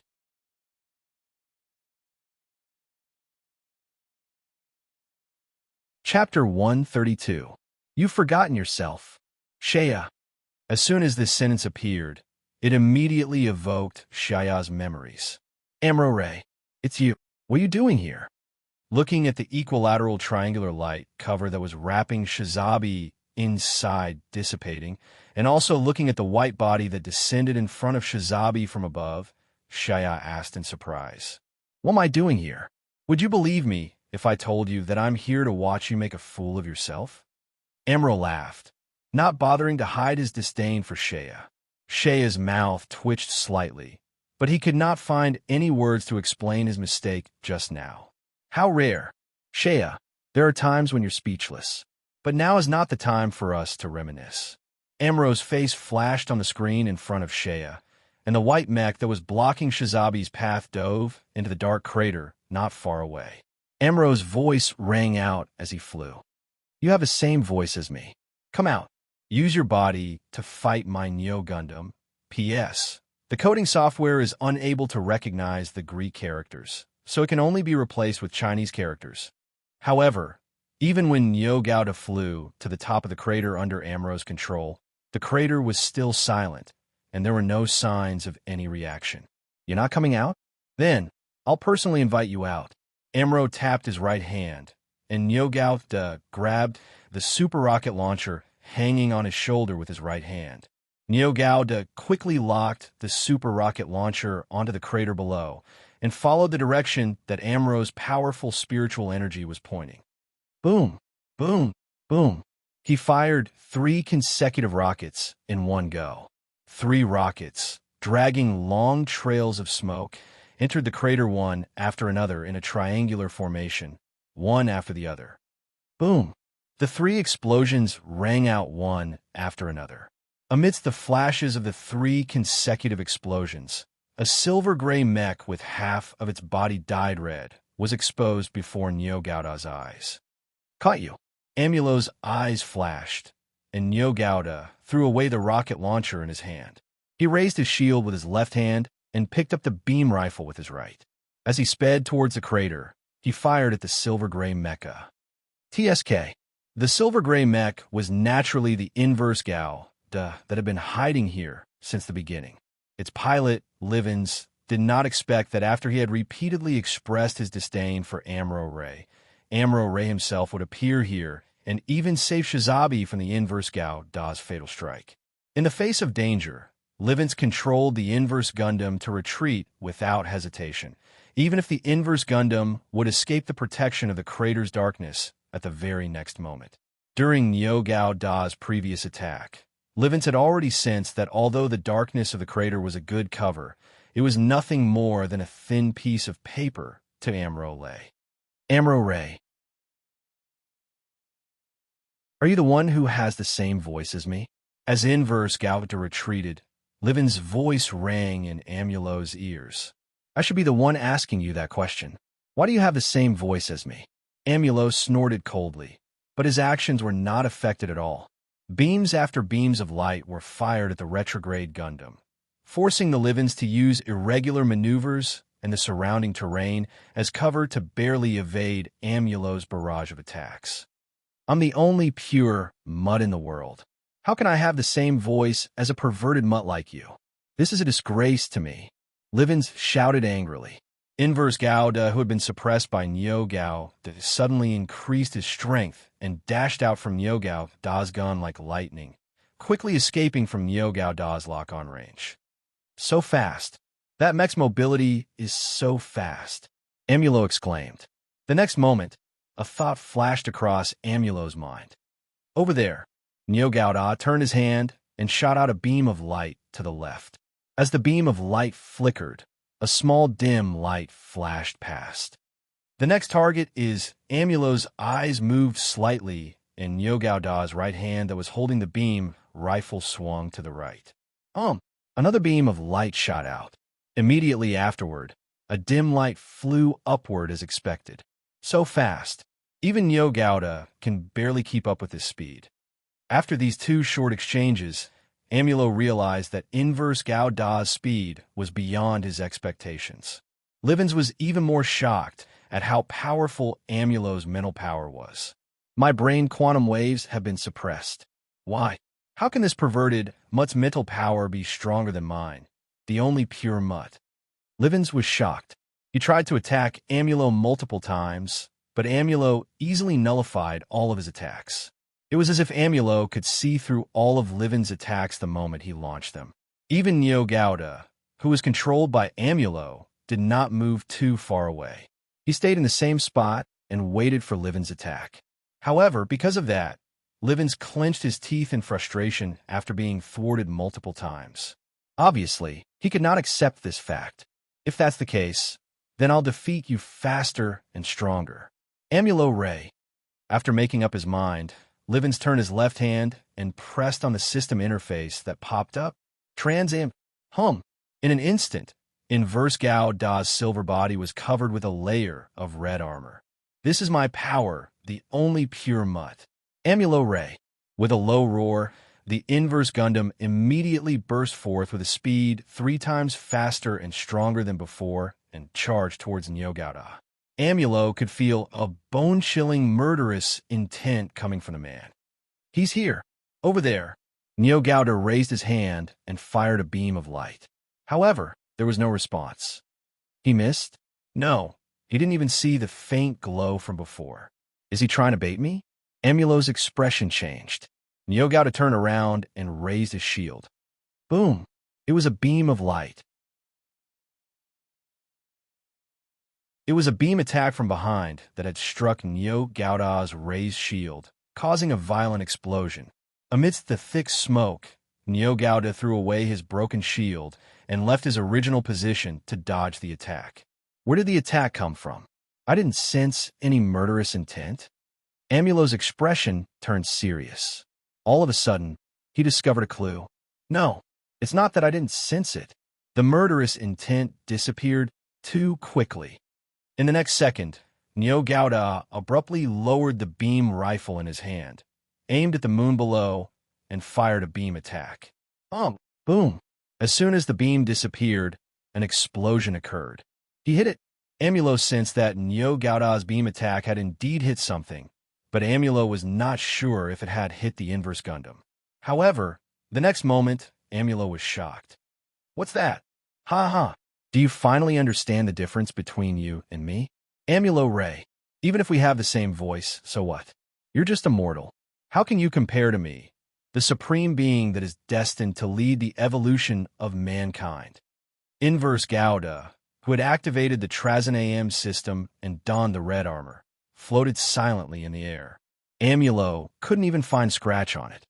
See, Amulo, your laughable attack can't even cause a scratch on my inverse Gauda. Just like the difference between you and me, you're destined to be a failure that's only fit to be a stud horse. Livin's mocking words pierced Amulo's heart like a bone thorn. Even though it had been more than 10 years since the era of Gauda Z, the days when he was imprisoned were still a nightmare. They would appear in Amulo's mind from time to time, reminding him that he was no different from a stud horse. Do you think I want to be like that? Amulo's eyebrows twitched as a wave of uncontrollable anger rose within him. Is that so?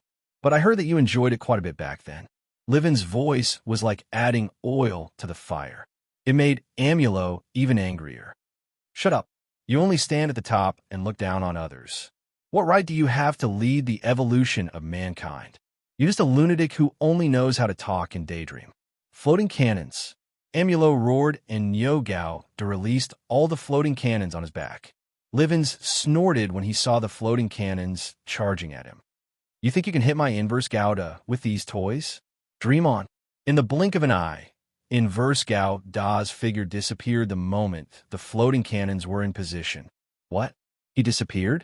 Amulo shook his head and looked again. No, he didn't disappear. He's too fast. It's the Trans AM system. Yes. Since you found out, let's end this. Livins immediately changed his strategy when he realized that Amulo had found out about Inverse Gauda's secret weapon. He decided to end this battle in the fastest and most effective way possible. His figure flashed. With the buff from the triple red system, Inverse Gauda easily broke through the floating cannons and circled behind Nyo Gauda. A beam sword lit up in the Inverse Gundam's hand. This attack, Amulo Ray, don't even think about it. Facing the Inverse Gundam's fatal strike, Amulo used all his strength to make Nyo Gauda raise his right elbow and strike backward. At the same time, he used this momentum to throw the beam rifle in his right hand behind him like a projectile, which was the Inverse Gundam. Child's play. Livin sneered. With a flash, the Inverse Gundam appeared in front of Nyo Gauda from the back of Nyo Gauda. You have nowhere to run from this attack. Livins declared that he must kill Nyo Gauda. The Inverse Gundam raised its beam sword and stabbed at Nyo Gauda's chest. Amulo gritted his teeth and pulled with his left hand. Nyo Gauda swung his left arm in front of his chest, trying to block Inverse Gauda's beam sword. It's useless. Amulo, although your spiritual energy is powerful enough, you've already lost in terms of performance. Livin sneered. Boom! All of a sudden, an energy storm erupted from the collision of particles. What? Amulo and Livins exclaimed in unison. The energy storm did not erupt between Nyo Gauda and Inverse Gauda. Instead, it erupted between a third party and Inverse Gauda. In other words, when Inverse Gauda's beam sword was about to pierce through Nyo Gauda's left arm, an unknown third party suddenly appeared in front of Nyo Gauda and blocked the fatal blow. Yeah, Since I can't beat him in terms of performance, I'll find someone else who can. As the energy flashed, a hot-blooded voice filled with fanaticism rang out. "Who's there?" Amulo and Livens asked in unison. "Who's there?" He? Amulo and Livens saw a flash of light, and a face covered by a mask appeared in front of them. "I'm not anyone else. I'm just a passerby with a passion for steel pulla. Besides, if you're the only one piloting the Gundam, then I'll be your opponent. Are you crazy? How dare you barge into someone else's battle?" Livens cursed angrily after his sure-kill attack was ruined. "Barge in?" The person laughed coldly and mocked. "Speaking of barging in, didn't you also barge into someone else's battle? Why do you still think you're in the right?" "You. What nonsense." The inverse Gundam's figure flashed and retreated a distance. It raised its left hand and locked onto the unidentified Mecha, blocking Neo Gauda's path. The mech had an outer armor similar to that of a traditional samurai. On the left and right sides of the helmet, there were two huge antennas that extended upward. They looked like a pair of bull horns, announcing the powerful strength of the mech to the surroundings. "I don't care who you are, Fall."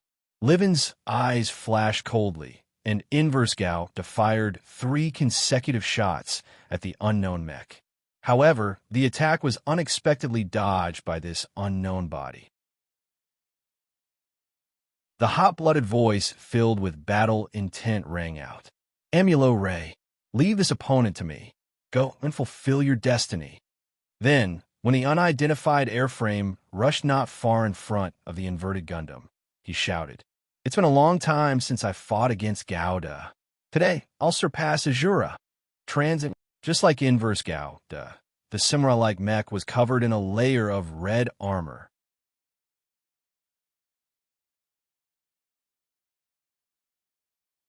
Chapter 133. Kiera had forgotten her duty to explain to the audience. Her attention was completely attracted by the steel pulla battle in front of her. Fortunately, not only Kiera, but all the audience, including the other referees, were also attracted by the battle on the field. He had never believed in the phrase, "Tetrapura has infinite possibilities in a battle," so much before. Yes, the infinite possibilities were right in front of them. Shea, Aznable, Amro Ray, Val Volante, Livens Almec.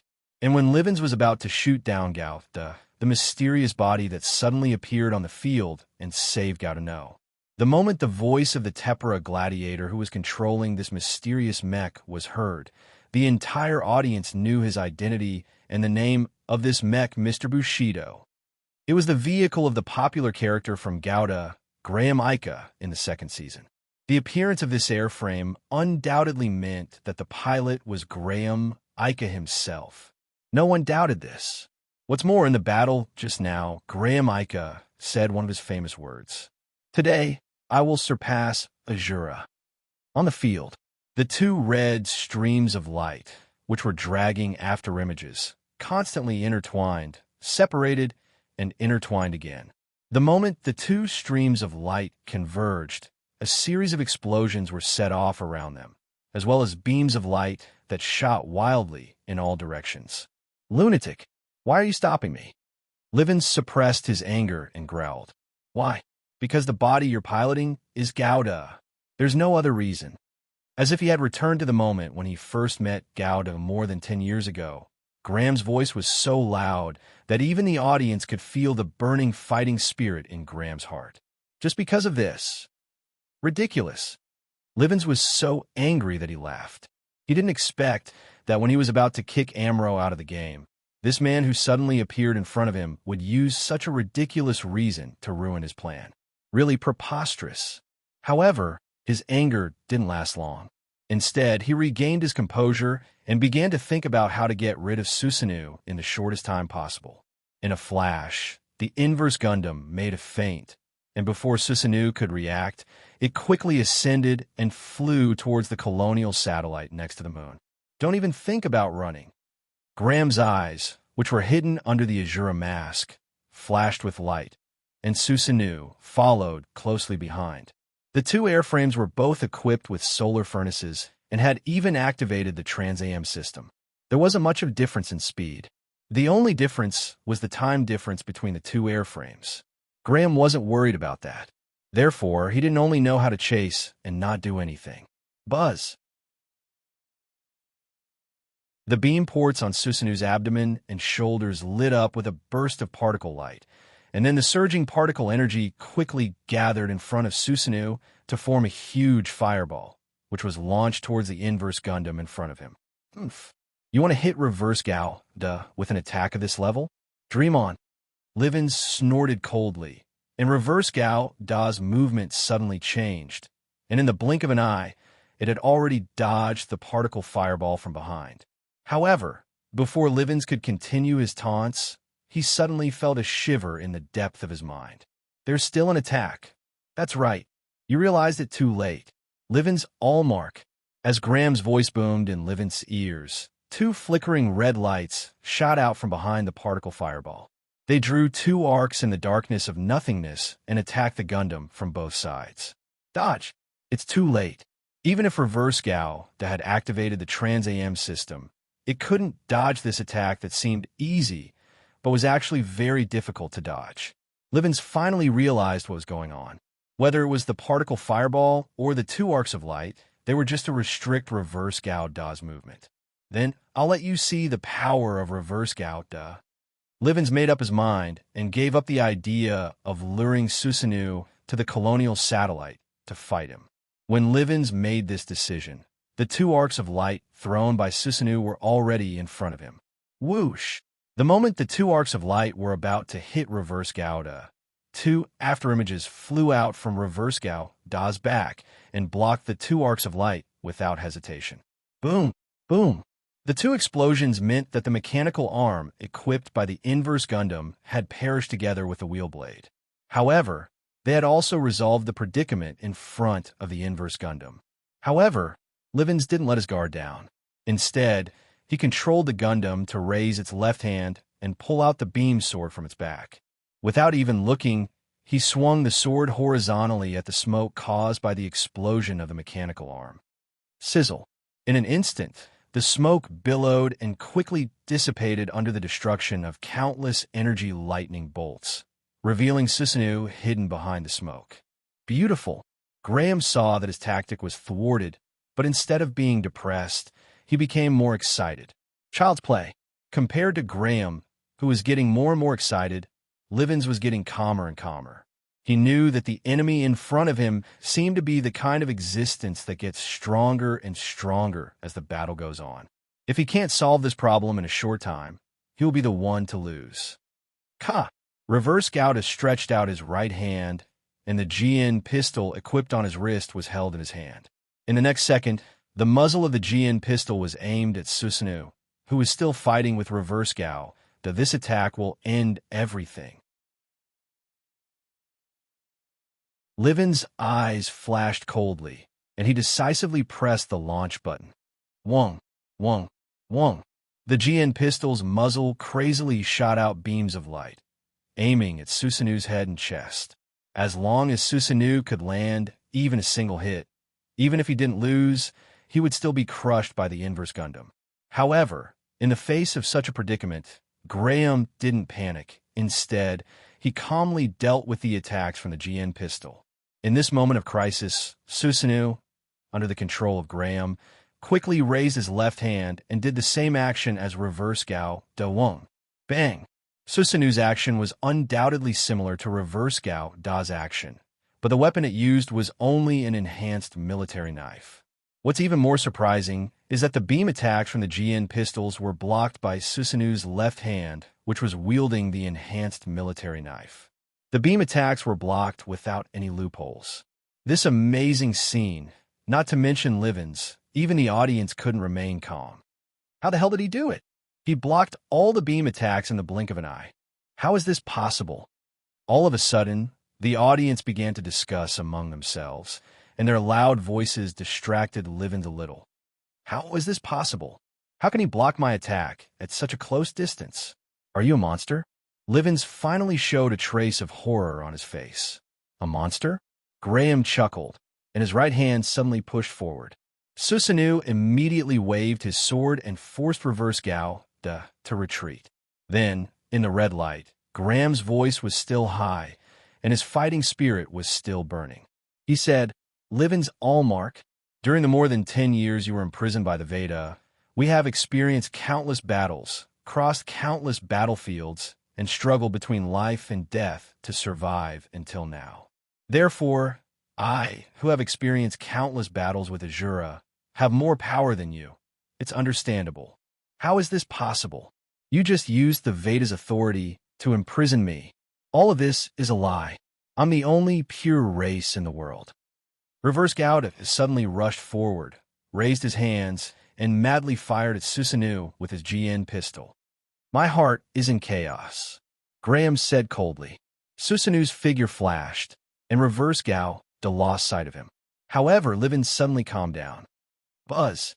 Reverse Gao raised his right arm and blocked Susanoo's enhanced Cloud Dragon with a shield on his forearm. BZZ! The enhanced Cloud Dragon cut the shield on Reverse Gao's forearm with sparks, and Livin stared coldly at Susanoo. "You have successfully angered me. Graham Ica, is that so? Then use your strongest power to defeat me." Graham smiled calmly, and both of his hands moved quickly. Susanoo exerted force with his right arm and knocked the Reverse Gundam's shield away. Then he turned around, raised his leg, and kicked the Reverse Gundam that was wide open in the middle. At the same time, Graham said, "If you can defeat me with your strongest power, then I will have no complaints." In the next second, Susanoo raised the enhanced soldier in his left hand to face the inverse Gundam that had been sent flying by Seiji's kick. "Come on, Livens Allmark. If you are really the only pure breed like you said, then you have the power to defeat me. Buzz!" As soon as his voice fell, Susanoo's figure flashed, leaving behind afterimages as he drew an irregular trajectory in the void. In the blink of an eye, he was already in front of the inverse Gundam. Swoosh! Susanoo swung the Cloud Dragon in his right hand. Boom! Livens gritted his teeth, and Reverse Gao blocked the Cloud Dragon with his lightsaber. "It's not over yet." Susanoo retracted his right hand, and the Cloud Dragon in his left hand followed. Livens' eyelids twitched, and Reverse Gao waved his left hand and blocked the Cloud Dragon with his lightsaber again. But in the next second, Livens retracted his left hand and pushed his right hand forward. In the blink of an eye, Reverse Gao switched hands and blocked the Cloud Dragon that followed closely behind Cloud Dragon. "Combo. That's right. It's a combo. Livens, take this." Graham shouted loudly. Susanoo crossed his arms and waved them. Under the powerful kinetic energy, the two enhanced sabers, Cloud Dragon and Tetsukino, looked like powerful generals charging on the battlefield. They didn't put life and death in their eyes at all. All they had was the courage to kill all the enemies. Boom, boom, boom. Susanoo brandished his orange, enhanced military knife, creating a net of light in front of Livens' eyes. In an instant, Livens had the thought that he couldn't escape from this net of light. How is this possible? He's just a mortal. How can he do this? Livens' eyes flashed with golden light. Mutant form. Livens, who was forced to a corner by Graham, activated the ability that he had always been proud of. In the blink of an eye, Reverse Gao's movements changed. Despite being suppressed by Susanoo, the inverted Gundam managed to block Susanoo's combo multiple times, forcefully interrupting it and forcing him to retreat. "Oh, interesting. Is this your strongest power?" Livens Allmark. Graham looked up and saw the pair of golden eyes on the screen. "Yes, this is the only pure power in the world. Let me show you the power of a mutant." The inverse Gundam turned around, and the beam cannon on its back fired two thick beams at Susanoo at almost the same time. However, it didn't hit Susanoo. However, Livens didn't care about that. What he was concerned about was the Gundam's sudden appearance. While Susanoo was dodging the beam cannon, the Gundam appeared behind Susanoo. Buzz. The beam sword in Reverse Gao's hand was buzzing. The blazing particle beam sword was aimed directly at Susanoo's back. Die. Reverse Gao decisively used backstab. The beam sword flashed, but it didn't hit anything. Livens was alarmed. The inverse Gundam's figure flashed, leaving behind several afterimages as it flew far away. At the next moment, Susanoo, who was supposed to be stabbed, was floating at reverse Gao Da's original position. Wonderful, Graham said slowly. At the same time, a fluctuation that made Livens feel uneasy suddenly appeared. No, this fluctuation. How can it be? Could it be that other than Cha Na, F. Ching, Ing, and that man, there are other reformers? Under Livens' shocked gaze, Graham slowly raised his head. Under his golden bangs, there was a pair of colorful golden eyes. Pure. Mutant. Yes. Livens Allmark. You have left this world for too long. Everything in this world is far beyond your imagination.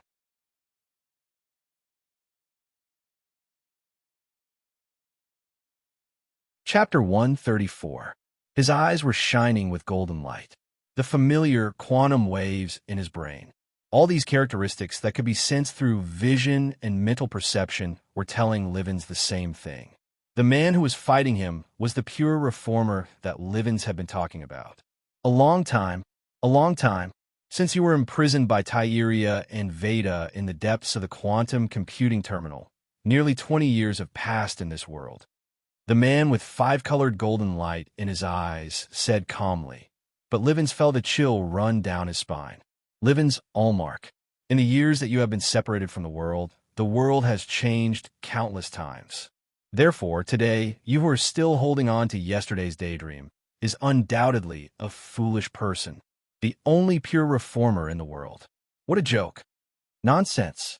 Today, I will destroy you.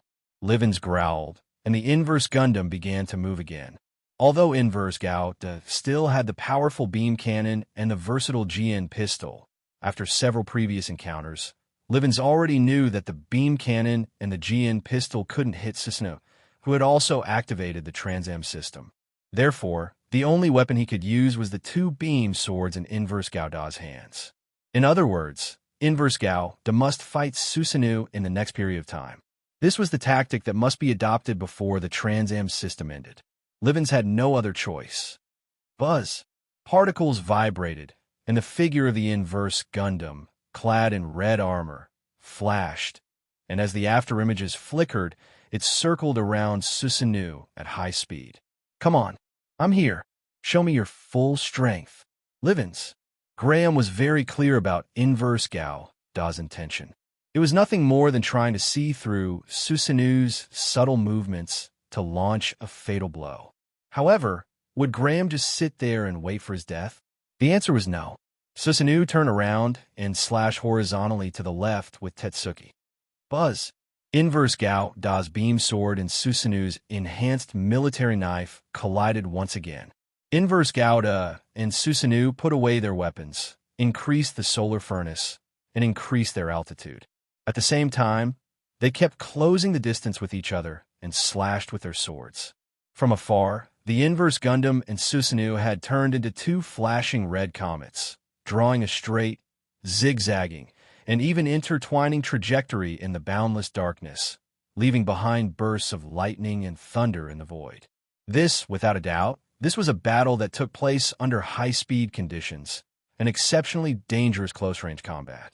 The inverse Gundam and Susanoo's speed had already exhausted the cameras that were set up around Steelpula's battle platform. With the slightest carelessness, these cameras that were usually able to fulfill their duties would miss the battle scene between the inverse Gundam and Susanoo. The beam sword roared. The enhanced military knife vibrated. Livens and Graham didn't know how many sword lights and slashes they had made under their control. They only knew that in this high-speed battle, which would determine the outcome of the battle, they had to try their best to exert their piloting skills. Buzz. The beam sword in inverse Gao Da's hand flashed and cut off Susanoo's horns. Whoosh!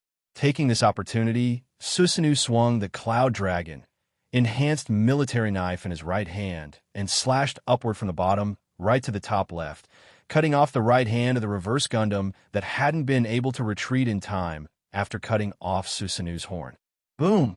The moment inverse Gao Da's right hand was cut off, the beam sword that lost its power source exploded. Livens took advantage of this small explosion and quickly pulled away from Susanoo. Then, Inverse Gao Da's left hand touched his back, and the beam sword appeared in his hand.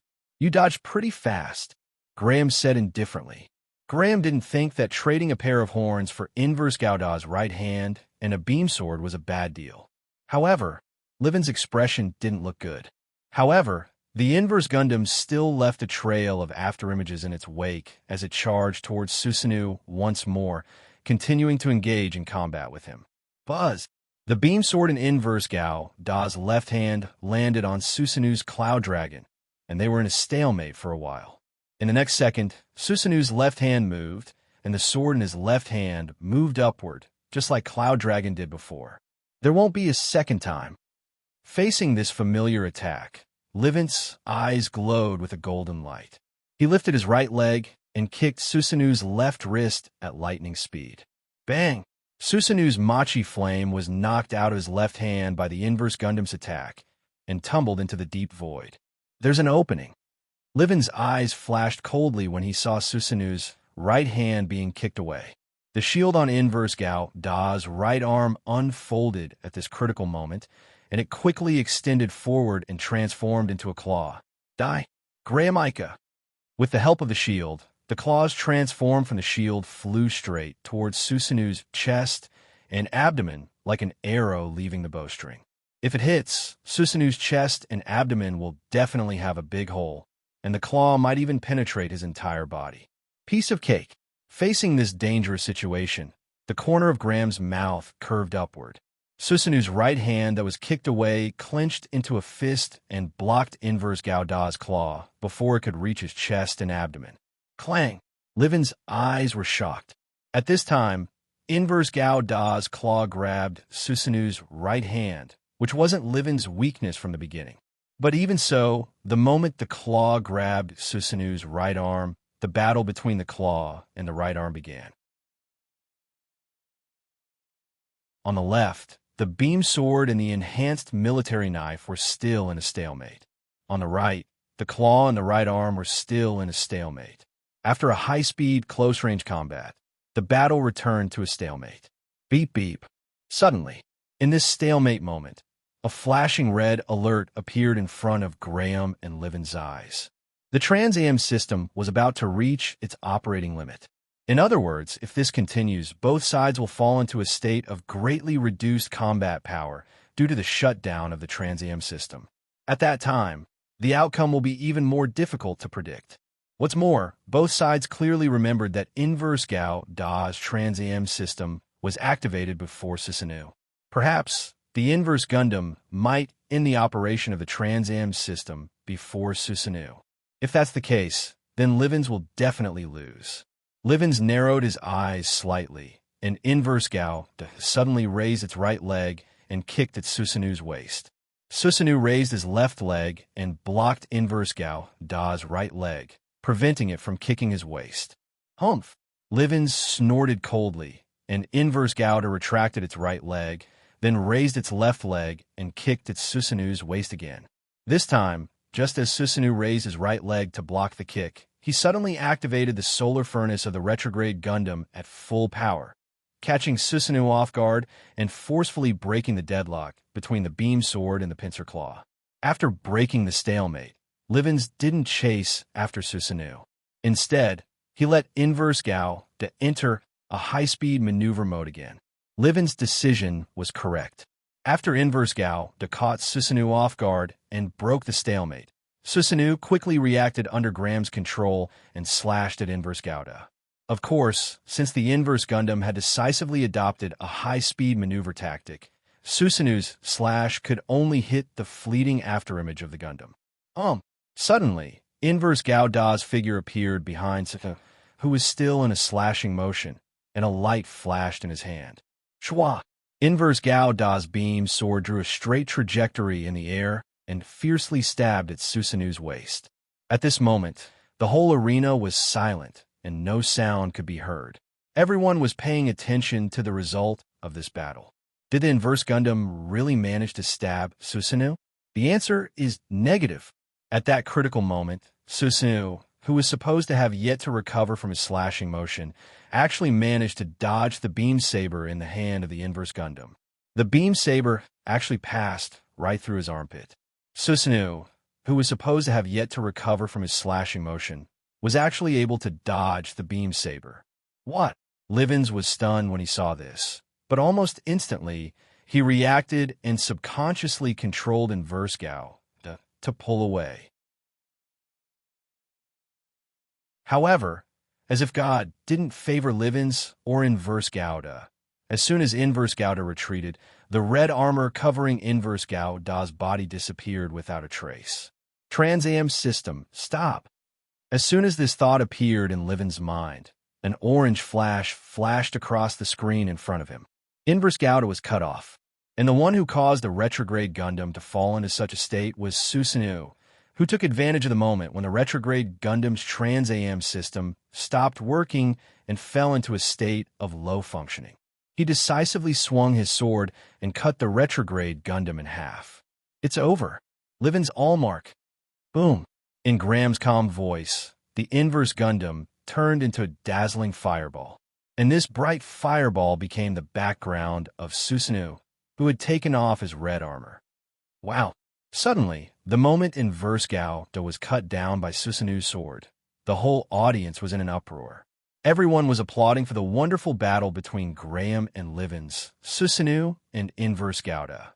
Although they don't know why Livens and Graham suddenly got involved in the battle between Shia and Fulgent, there is no doubt that it was because of their intervention that the battle became so unexpected and dazzling to the eyes. Everyone, now, the first person to be eliminated has appeared in this exhibition match. To everyone's surprise, the one who was eliminated was Livens Allmark, and the one who eliminated him is Graham Ika, who calls himself Mr. Bushido. Kiera's small face was also flushed red. Her crisp voice was filled with the same excitement as the audience around her. Although this exhibition match is not over yet, please don't be stingy with your applause. Let's give a big round of applause to Livens Allmark, who gave us this wonderful match. Clap, clap, clap. In the thunderous applause, Livens stood there in a daze. He couldn't imagine that he would lose this battle so easily. It was supposed to be a child's play. Livens, can you calm down a little? If you can calm down, follow me to the VIP room. There's a master waiting for you there. A strange but familiar wave of brain, quantum waves, surged in his brain. Instinctively, Livens raised his head and looked behind the Palevsky particle that was fading away. Graham Ika, who had just defeated Livens, was standing there. According to the rules of the exhibition match, Livens Allmark should be the one to leave the stage. Why would Graham Ika, the winner, leave the stage? Zhang Tai thought. Surprised? That's rare. Did you become stupid after being grounded by Veda? Livens, if you have any questions, just follow me. Graham looked up and down at Livens. After confirming that this person should be the one who almost killed the Celestial 20 years ago, he turned around and walked towards the second passage. At the same time, he did not forget to wave to the surrounding audience. Livens pondered for a moment. After confirming that he could only understand the current situation by following Graham to meet the master, he also stepped off the stage. After one side finished singing, the other side stepped onto the stage. Livens' defeat and Graham's unexpected departure didn't bring this dream duel to a low point. Instead, it brought everyone's attention back to this fated enemy. Oh no, it should be said that there was a third party in front of them. Vervolante. This enhancer who was implanted with Shia's personality looked at the combination of Gouda and Shizabi expressionlessly. Is fate repeating itself again? Even in this childish world, your fate is still repeating itself according to the guidance of fate. Amro Ri, Shea Aznabal. Shea, who is this guy? Why do I have a feeling that he is you? Amro looked at the silver mask on the screen and inadvertently had a feeling that this was Shea Aznabal. Vervolante. He is an enhancer who was implanted with Shea Aznabal. To a certain extent, he is me, no? Shea pondered for a moment and slowly said, he is Shea Aznabal's incarnation. Oh, you finally admit that I am Shea Aznabal? Crimson Comet. Hearing Shea admit that he was Shea Aznabal's incarnation, Vervolante laughed coldly. So what? Whether it's Shea Aznabal or Crimson Comet, if you like, you can take it any time. To me, it is just a title. Shea shook his head and said indifferently. Unexpectedly, after hearing Shea's words, Vervolante was furious and his voice was full of suppressed anger. You really dare to say it. You have let down the expectations of the universe residents. In the end, you only cared about the duel with Amro-Re and forgot what you should have done, what duty you should have fulfilled, what qualifications do you have to be called Shea Aznabal. Call yourself Crimson Comet, or even Casbar Remdekin. The mask could no longer hide Vervolante's anger. Fickle, selfish, only thinking about defeating Amro-Re, you can no longer be called Shea Aznabal, Crimson Comet. Today, let me defeat you. Then, I will be the new Shea Aznabal, the new Crimson Comet. As soon as he finished speaking, the thrusters on the back of Enchantment moved and instantly burst out with all the thrust, rushing toward Shizabi like a comet. However, the moment Enchantment was about to reach the effective range, a bolt of lightning exploded in the depths of Vervolante's mind. The electrocute-like pain made Vervolante move his hands and change Enchantment's forward-charging posture to the left and right. Swish, swish, swish. Dozens of light beams appeared without warning and like a rainstorm, shrouded Enchantment, who was moving left and right, dodging up and down. Who is it? After getting rid of the sudden attack with great difficulty, Vervolante immediately realized that another troublemaker had appeared. In front of Shizabi, a mysterious black mech with a large round wheel on its back and a heavy beam rifle in its hand was quietly hovering in the air. Vervolante, as a man of nothingness, why don't we have a match? How about it? The screen in front of him flashed, and a man with golden curly hair and a silver mask that covered most of his face said with a slight smile. You. Vervolante was not angry, but laughed. Is this another surprise from this child's play? Sure enough, it is a farce. Shaya, are you so afraid of fighting with me? Vervolante's gaze did not stop on the mysterious black body, but on Shizabi, who was behind it, and also on the face on the screen that was similar to his. No, this exhibition match was not arranged by me. I'm just a chess piece in this exhibition match. What surprised Vervolante was that Shaya actually admitted that he was not the person behind this exhibition match. Is that so? So you are also a chess piece in this child's play. Ha ha, interesting. In that case, I will defeat all the people in front of you, and then take the name of Crimson Comet. As soon as Vervolante's declaration came out, the masked man who suddenly appeared spoke again. Vervolante, my name is Law Lou Kreutzer. As a man of nothingness, how about a match?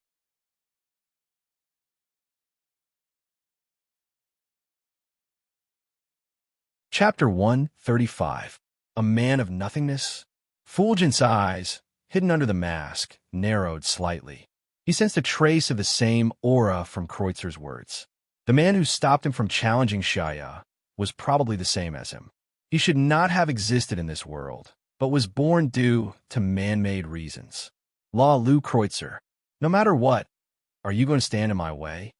Fulgent's voice gradually became low. His eyes fell on the black body with the iconic V-shaped antenna through the mask. Didn't I say it? If you want to fight with Shaya, then you have to fight with me first. I want to see what your nothingness looks like. Kreutzer's words revealed a trace of a smile, and Fulgent could clearly see the playful smile on Kreutzer's face. My nothingness? Then come. Let me see your nothingness. At this point, Kreutzer's attitude was clear. Fulgent knew that no matter what, if he wanted to challenge Shaya, he must defeat Kreutzer in order to smoothly stand in front of Shaya. This is really a child's play with one accident after another. But I, the Crimson Comet, will not give up. After Fulgent secretly said this in his heart, he immediately began to move. In that short moment of battle, just now, Fulgent had already seen some of the Black Mech's real situation. Those weapons, similar to the floating cannons, probably had the same weakness as the floating cannons. As long as he could close the distance between him and the black body in a short period of time, then those weapons similar to the floating cannons would become useless. When Kreutzer saw the body of Exant and State accelerating towards him, Oracle Gouda, he chuckled and said, "Correct choice. Val Volante. Let me tell you the name of my body. Its name, Oracle Gouda. Oracle Gouda." After Fulgent repeated the name, he stared at the black body surrounded by many floating cannons.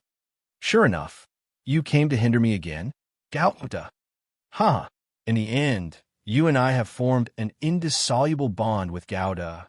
Val Volante." Oracle Gouda was not equipped with floating cannons.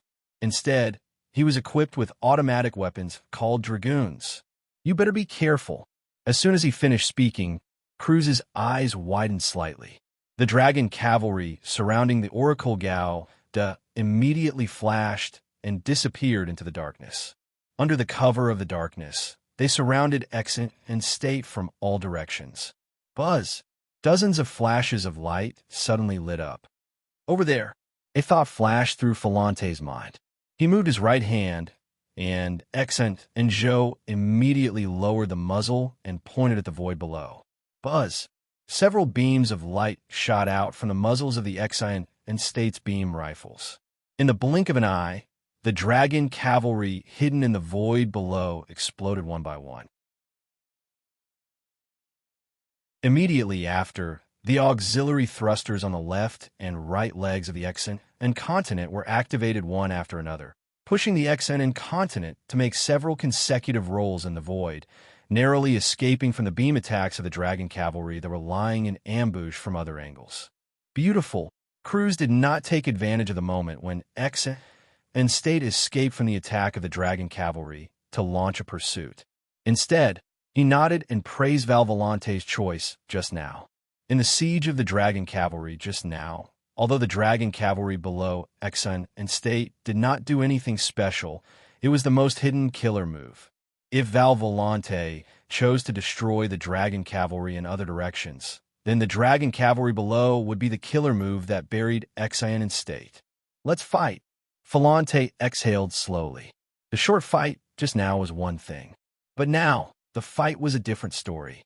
If Cruz wanted to kill him in the first attack of the dragon cavalry, he probably would not have lasted until now. This thought flashed through Fulgent's mind, which was a rare occurrence, with some lingering fear.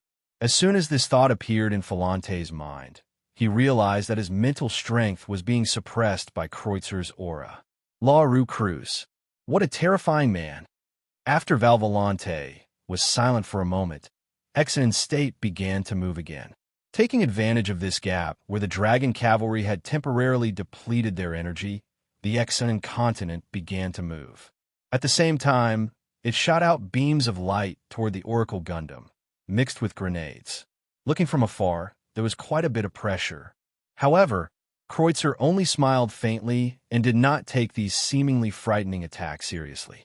Facing these attacks, the Oracle Gundam slowly raised the heavy beam rifle in its hands. The muzzle of the rifle glowed with a piercing light. Boom! In an instant, an ear-shattering roar suddenly exploded. Immediately after this roar, a huge beam of light shot out from the muzzle into the distance. At this moment, the small muzzle of Oracle Gouda's heavy beam rifle and the huge beam of light formed a strong sense of contrast. It was almost impossible to believe that this terrifying beam of light came from this small muzzle. Oracle Gouda's right hand moved, and the heavy beam rifle in his hand moved along with it. The huge beam of light swept through the void, sweeping through the waves of light attacks and grenades from Exant and State. Buzz! Buzz! Buzz!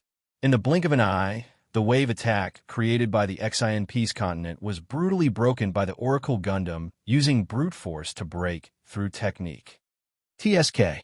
Val Volante cursed unwillingly, but he did not dare to neglect Exant and State to continue to stay in place. Oracle Gouda turned over another trump card. This trump card, coupled with the dragon cavalry from before, is a very troublesome combination. Not to mention this powerful beam attack. The situation of Exant and State may be even more dangerous if they fall into the siege of the Dragon Cavalry. However, but Valvolante knew that he and Exant and State still had a chance of survival. That's right, Valvolante had already seen through it. Although the Dragon Cavalry was difficult to deal with, it was not a floating cannon directly controlled by the pilot's mental power, but an automatic weapon that adopted an attack route designed by a computer program to attack. In other words, as long as he could see through the Dragon Cavalry's pattern of action, then Exant State would grasp the hope of victory. Come on, Gauda, let me see your strength. Exant and State turned over and looked down at Oracle Gauda in a condescending manner. He raised his hand and launched 3 consecutive grenades. Seeing this, Oracle Gauda, who had just put down the muzzle, moved left and right calmly, easily avoiding the grenade attack, and once again released the fully charged Dragon Cavalry. A few light spots flashed, and the Dragon Cavalry was once again submerged in the darkness. And Valvolante's mind once again exploded with lightning. Over there, Exant State turned the muzzle, and several beams of light shot out. However, as the light flashed, there was no explosion reaction. He dodged it? No, that's not right. The movement route has changed. Valvolante's mind moved, and he had already noticed that the Dragon Cavalry's movement pattern had changed, so the movement pattern that he had seen through before was now useless. Buzz! Suddenly, a beam of light shot out from the back of Exant State and went straight to the back of Exant State's thruster. Valvolante, who was in pain in his mind, gritted his teeth and changed Exant State's posture to the right and raised the shield on his left arm to take the attack of the beam of light. Boom! The beam of light hit the shield, and a corner of the shield was directly shattered. Buzz! Before Valvolante could catch his breath, another beam of light shot out. This time, the direction of attack was the bottom right of Exant State. TSK.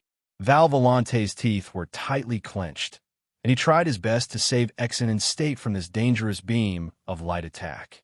Immediately after, Valvolante did not dare to stay in the same place, and he forced the output of Exant State's thruster to the maximum. Boom!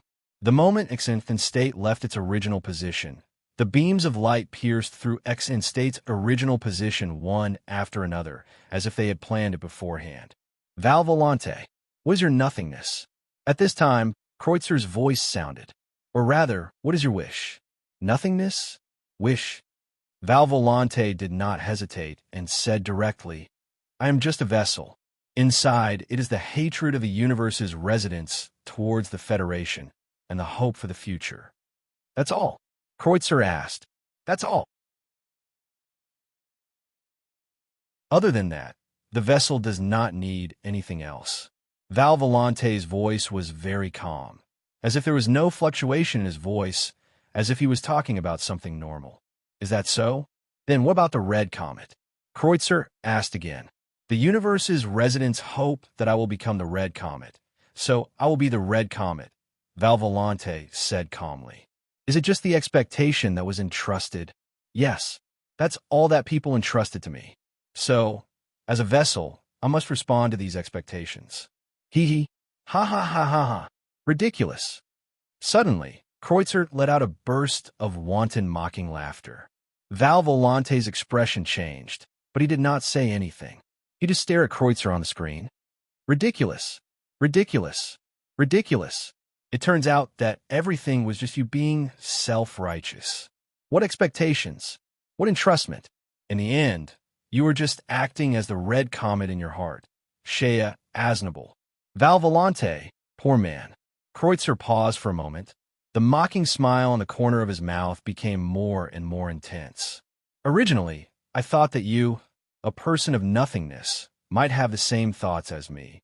But in the end, you were just acting as the hypocritical perfection in your imagination. Impossible. This is what the universe's residents hope for, and entrusted to me. No, entrusted to the Red Comet, Shea Aznable's original wish. As the Red Comet, Shea Aznable, I have the obligation and ability to complete this. Val Volante's voice became louder and louder, as if at this moment he had already become the legendary Shea Aznable. No, not as if. Perhaps. At this moment, in front of Val Volante's eyes, countless universe residents had gathered, waiting for Val Volante, the man who claimed that he was the Red Comet, Shea Aznable, to say the final wish in their hearts. The universe residents cannot stand the Federation government's oppression, deceit, and even countless killings without reason. For the countless wronged souls who died in the hands of the Federation in the past, and for the future of the universe residents, I will become the Red Comet, Shea Aznable, to seek justice from the Federation for them. Before Val Volante's voice fell, Kreutzer's laughter became even more wanton and louder. Ha ha ha ha ha! Val Volante, who would understand what you are saying? Universe residents? Do you really think that you know what the universe residents think?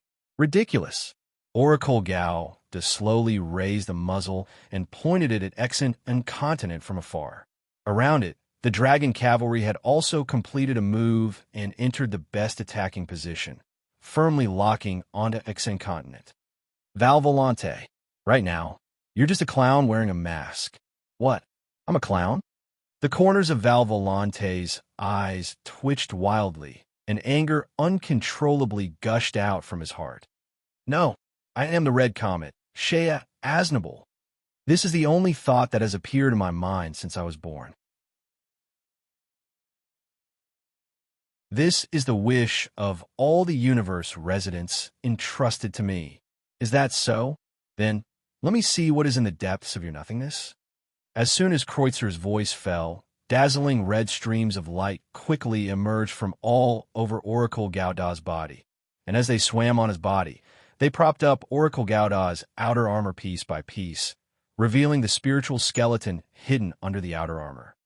Spiritual skeleton. I force field. Could it be? As soon as he saw Oracle Gauda gradually unfolding his spiritual skeleton, the stabbing pain in Val Volante's mind became more and more painful. It was so painful that Val Volante could hardly suppress it. Yes, this is the hidden power of Oracle Gauda. Let me see what is hidden in the depths of your nothingness, named Val Volante. Swish, swish, swish. In the instant that the Oracle Gundam's spiritual skeleton unfolded, all of the dragon cavalry suddenly moved. Like hungry wolves, they launched their most ferocious and intense attack on the Exine continent so far. Buzz, buzz, buzz. The dragon cavalry's beam shooting frequency was faster, more accurate, and more ruthless than before. If it was said that Val Volante still had the spare energy to observe the situation around him when dealing with the previous dragon cavalry's attack, then now Val Volante no longer had any energy to observe the situation around him. He could only struggle to survive under the extremely fierce dragon cavalry's attack. The shield, the beam rifle in his hand, even the thruster was destroyed by the beam shot by the dragon cavalry almost at the same time.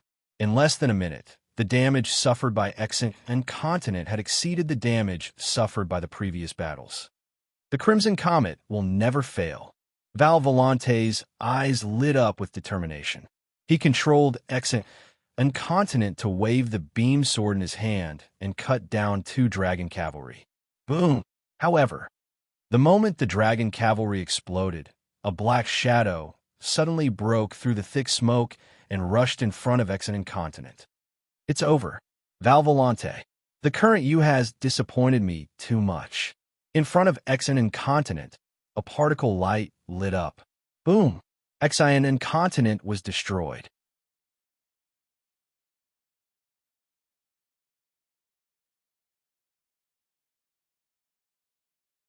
Chapter 136. Is the final battle coming? Ray Minkai's eyes were like torches as he stared at the steel pull-up battle platform in front of him.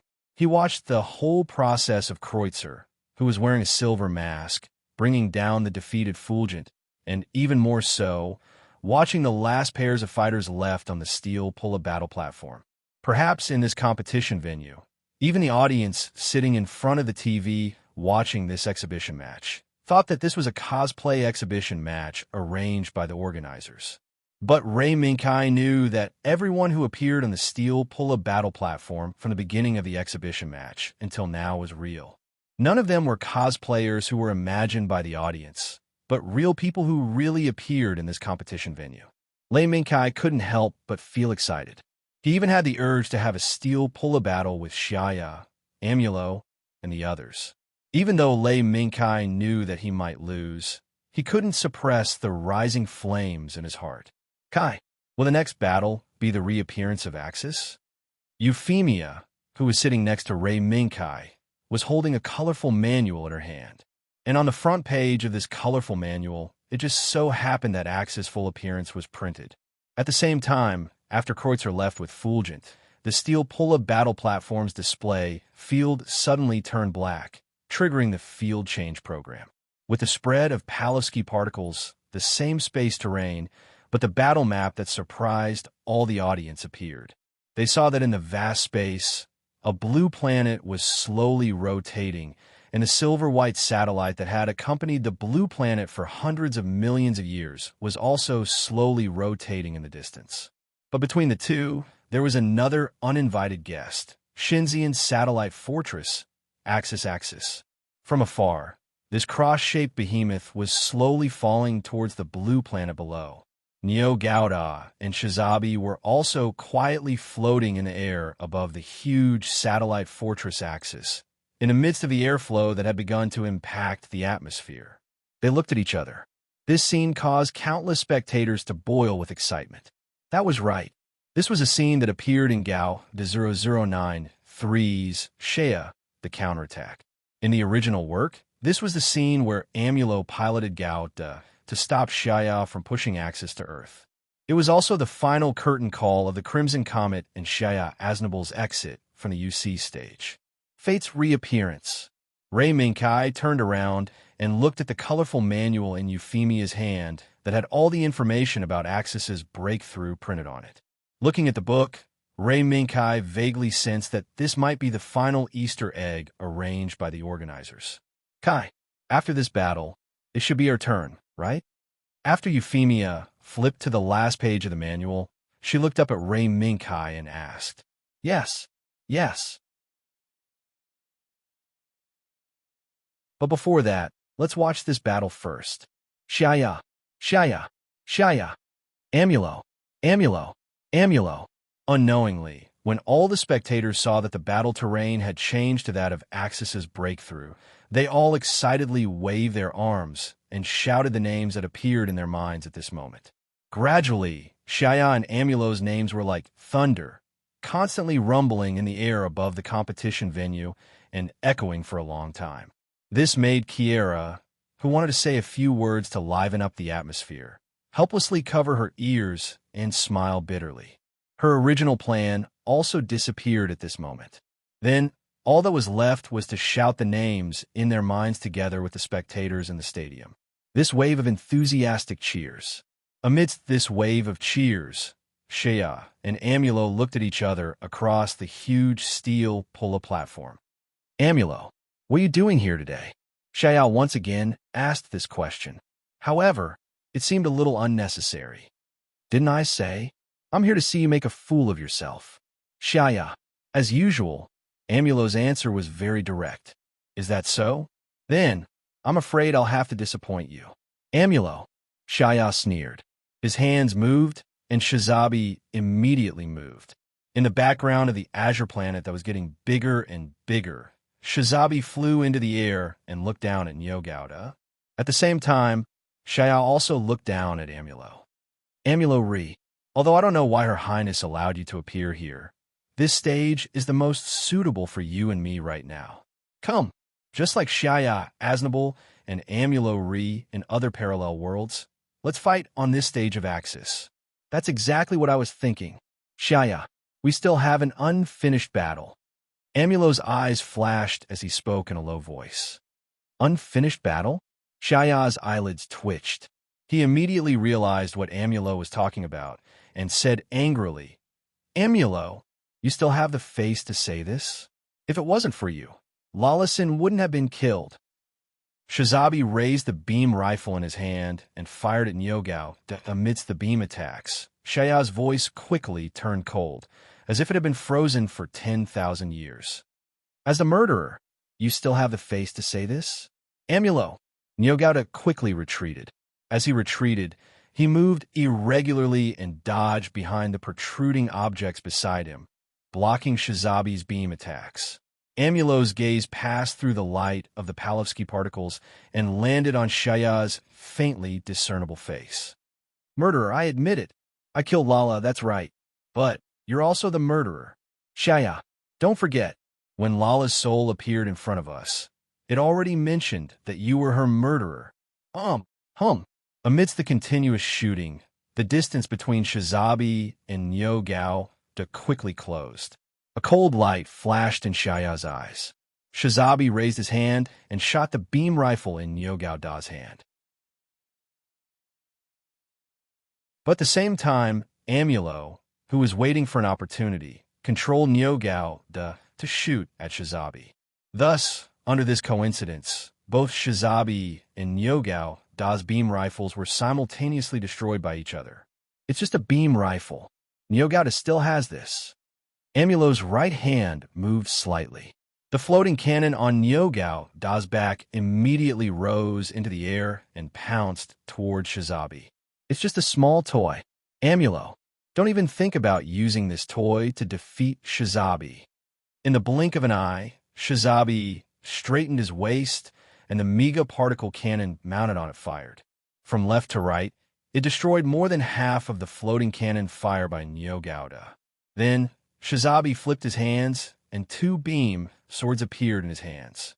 As Shizabi's thrusters roared, Shizabi, who had turned into a meteor, suddenly caught up with the remaining floating cannon and raised his sword. Chua! An arc of light flashed, and Nyogao Da's last floating cannon was cut in half by Shizabi's sword. Amulo, look, your toys won't be of any use.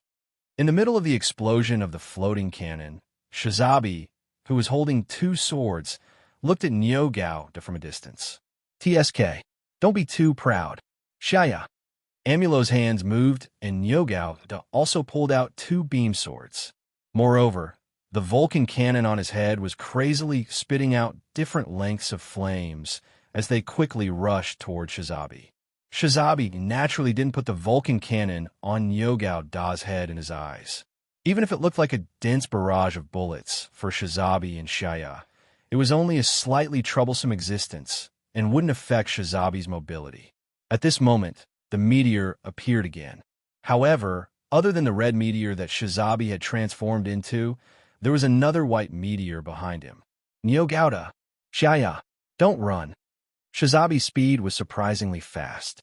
Even with Nyogao Da's speed, he couldn't catch up for a while and could only firmly follow Shizabi's figure. Can't catch up? Amulo, I didn't expect that after so many years, you who had always stayed at the front line would actually have a time when you would regress. Looking at Nyogao Da, who was bitterly chasing, Shaya didn't hesitate to ridicule him. What? You who had always stayed at the back and stayed in the office. What qualifications do you have to criticize me? Shaya. Amulo angrily shouted, and Nyogao Da's speed increased again and caught up with Shizabi. The moment Nyogao Da was about to collide with Shizabi, the beam sword in Nyogao Da's hand immediately slashed down towards Shizabi from top to bottom like Mount Tai. Shaya's complexion congealed, and Shizabi immediately turned around and raised the beam sword in his left hand to block. Boom! An arc of light flashed. The two beam swords suddenly collided together. In an instant, the particles madly roared and released their most powerful energy.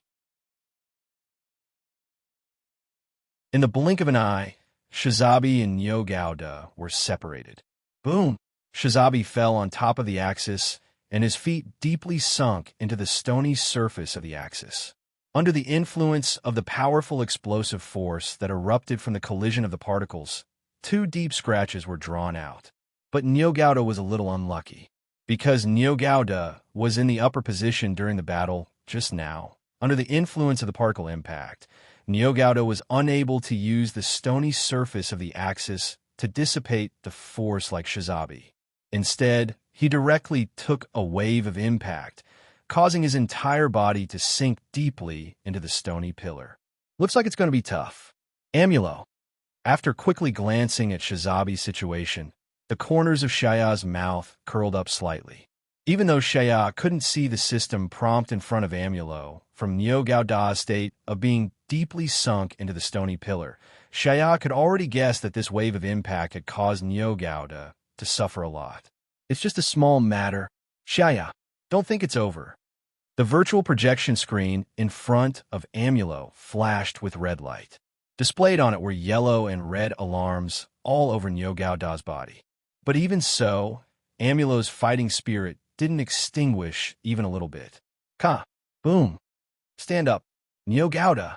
Amulo's hands exerted force, and Niogao Da, who was deeply sunk into the stony pillar, slowly raised his hands and pressed them against the edge of the crater, using this force to pull the entire body out of the crater.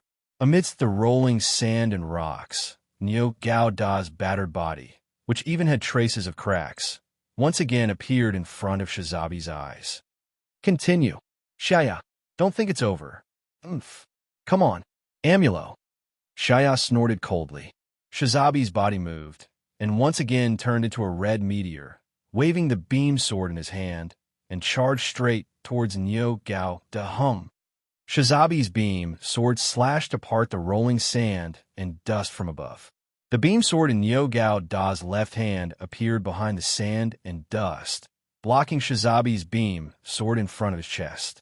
Then, Niogao Da's right hand moved, and the beam sword in his hand was immediately raised, straightened, and brazenly stabbed toward the area in front of him that was covered by rolling sand and dust. However, there was no feeling of anything being stabbed.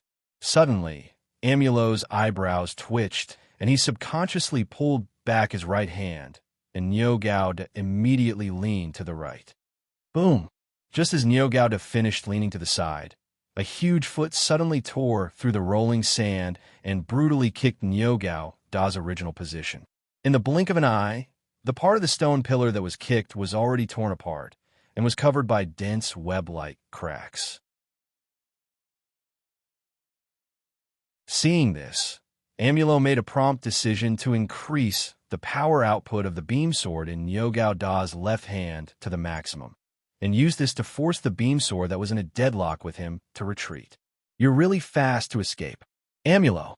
While Amulo controlled Niogao to rush out of the rolling sand and dust with the beam sword at full power, Shaya and Shizabi had already retreated to a safe distance, quietly waiting for Niogao to appear. You can say whatever you want. Amulo didn't want to continue arguing with Shaya on this topic. Instead, he directly continued to fight with Shaya. Zap, Shizabi, Niogao. The two enemies waved the beam swords in their hands at the same time, and like warriors on the battlefield, they used all their strength to attack their enemy again and again until the enemy died, or until the moment they died. Light flashed. A piece of Shizabi's shoulder equipment was cut off. Particles roared. A piece of Niogao Da's skirt equipment was cut off. When the four beam swords collided, Shizabi's beam sword was cut off, and so was Niogao Da's beam sword. In their battle, the void land that turned into a battlefield was even more damaged. It wasn't the stone pillar that Shizabi kicked off. It was the stone that Niogao chopped off with his sword. It was the ground that Shizabi split open with his sword. It was the remains of Niogao Da's punch. The fierce battle continued until now. Whether it was Shizabi or Niogao, their equipment had all been destroyed, and their bodies were even more damaged. All that was left was their fists that were still intact. Shaya, Amulo. Even so, Shaya and Amulo's eyes never left each other for even a second. At this moment, there was only one thought in their hearts. That was to defeat the opponent. With this thought, the heavily injured Shizabi and Niogao moved again, and once again turned into meteors and rushed towards the enemy in front of them. Shaya, Amulo. As the two shouted loudly, Niogao clenched his fists tightly and pushed the thruster's power to the limit, and even more limit. I'll use this to deal with you. Amulo gripped the control ball tightly, and shouted in a deep voice. Shaya did the same. The moment he gripped the control ball tighter and Shizabi clenched his fist tighter, Shaya shouted, "Don't even think about it." Boom! Flames appeared. Axis finally fell into the Earth's atmosphere, and the rolling flames became the background of Shizabi and Nyogao Da's final battle. Looking at Shizabi, who was rushing towards him, Amulo's eyes flashed with hatred. "Because of you." At the same time, Shaya's eyes also flashed with hatred. "You are the one who left my side. You took away the most important person in my life. Close. Lala, close. You took away my relationship." The moment Shaya and Amulo shouted the name that would affect their lives, Shizabi and Nyogauta collided, and both of their fists attacked the other's cockpit. Shaya, Amulo, bang, bang. At the same time, Shizabi and Nyogao destroyed each other's cockpit at the same time. The battle is over. It's a draw. Wah! Thunderous applause sounded from the audience. The opening exhibition match ended at this moment.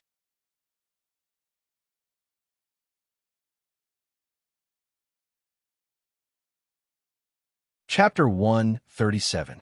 Everyone, let's give the loudest and warmest applause to the special guests who gave us this wonderful exhibition match, as well as to our beloved chief Marshal Shia, Asnapur, and Amro Ray. The moment the light of the Palevsky particles disappeared, Kiera, who was already prepared, stood on the edge of the steel pull-up battle platform and said loudly to the surrounding audience, "Walala!" At this moment, applause resounded throughout the venue. Even though Shaya and Amro were standing side by side, waving to the surrounding audience and leaving the venue through the first passage, the audience's applause was still sensational. Among them, there were also some audience members who were enthusiastically shouting slogans, such as Zixian. Their fanatical appearance made Kiera smile bitterly for a while. But work was work. Even if she had a lot of complaints about the fanatical audience in her heart, Kiera still pushed the World Tournament to the stage where it officially began. So, everyone, after watching such a wonderful exhibition match, are you still a little unsatisfied? Don't worry. Now it's time for the 8th Steel Pull-Up Battle World Tournament to begin. Kiera waved her right hand, and the lights on the dome shone on the first passage, and the contestants who were about to participate in the first round of the elimination match appeared under the light. Everyone, the first round of the 8th Steel Pull-Up Battle World Tournament has officially begun. The first to appear are the contestants of the first round. In the following elimination matches, they will use a 4-person group to conduct free-for-all battles. The winner will get 4 points, and Kiera doesn't need to say the result of the loser. After the contestants of the first round boarded the numerous small battle platforms surrounding the main steel pull-up battle platform, Kiera took a deep breath and shouted, "Now, the first round of the Steel Pull-Up Battle World Tournament's elimination match, begin." Looking at the beginning of the elimination match, Euphemia closed the colored manual in her hand, looked up at Ray Minkai and smiled. "Kai, it's starting. Let's go." Ray Minkai nodded, took out Euphemia's veil from his pocket, and handed it over. "Come, put it on, and then we'll board the stage that belongs to us." Euphemia did not take the veil, but looked at Ray Minkai silently with her big, watery eyes. Seeing this, Ray Minkai smiled and personally put on the veil for Euphemia. After Ray Minkai carefully put on the veil for Euphemia, a mask appeared in Euphemia's hand. "Kai!" Euphemia shouted softly. Under the veil, the corners of her mouth slightly curled up. "Thank you, UFFI." It turned out that Euphemia was acting coquettishly just now so that she could personally put on the mask for Lei Minkai. Then, the Battle World Tournament, SLUO, the Battle World Stage Battle World Tournament. Battle World, Battle in. At this moment, Ray Minkai was the player representing the Celestial Empire in the World Tournament guy. The two looked at each other and smiled, then naturally left the player lounge hand in hand. They walked along the tunnel leading to the venue and onto the stage. As the tournament progressed, the seeded players who received a lot of attention before the tournament easily won the first round of elimination. Among them were Maori Yuzuka, Riccardo Fellini, and Tatsuya Yuki, who had already become a Kawaguchi celebrity, and others. Next, except for Makoto Ito and Ling Shi, Rei Minkai and Euphemia were left. To the outside world, this was a rather mysterious combination. The moment they stepped out of the third tunnel, almost all the audience's eyes fell on them. Not for anything else. It was just because of the amazing record that Rei Minkai and Euphemia and the Tiger Leopard Cavalry had when the finals of the Celestial Empire were broadcasted. No matter who it was, as long as they saw the seemingly understated, but in fact unavoidable blade, they would subconsciously imagine themselves as the opponent facing the blade. In the end, they were defeated. Therefore, whether it was the audience, the victors who were sitting in the contestant lounge, or the contestants who would appear later, all of them had their eyes fixed on the man and woman who were slowly walking towards the Steelpula battle platform. Kai, is it really you? The former Tatsuya Yuki, the Kawaguchi celebrity, lowered his eyes slightly and stared at the close-up of the silver mask on the screen. He didn't expect that in addition to himself participating in the world tournament as a Kawaguchi celebrity, the man who had left a deep impression on him would also wear the same mask and participate in the world tournament with another identity. Kawaguchi, you know him? As a friend and assistant, Alan noticed the change in the Kawaguchi celebrity. Probably, Alan, this man is a strong opponent. If there is anyone who will stand in the way of the championship, he is one of them, and he is the strongest one. The Kawaguchi celebrity closed his eyes and recalled the scene when Zagu and the pirate Gouda fought. Is that so? Alan was slightly surprised. It was the first time he saw the Kawaguchi celebrity show such a serious expression. However, it also made him interested. In the blink of an eye, Alan took out the communicator provided by the PPSE development director and sent a message to the PPSE headquarters.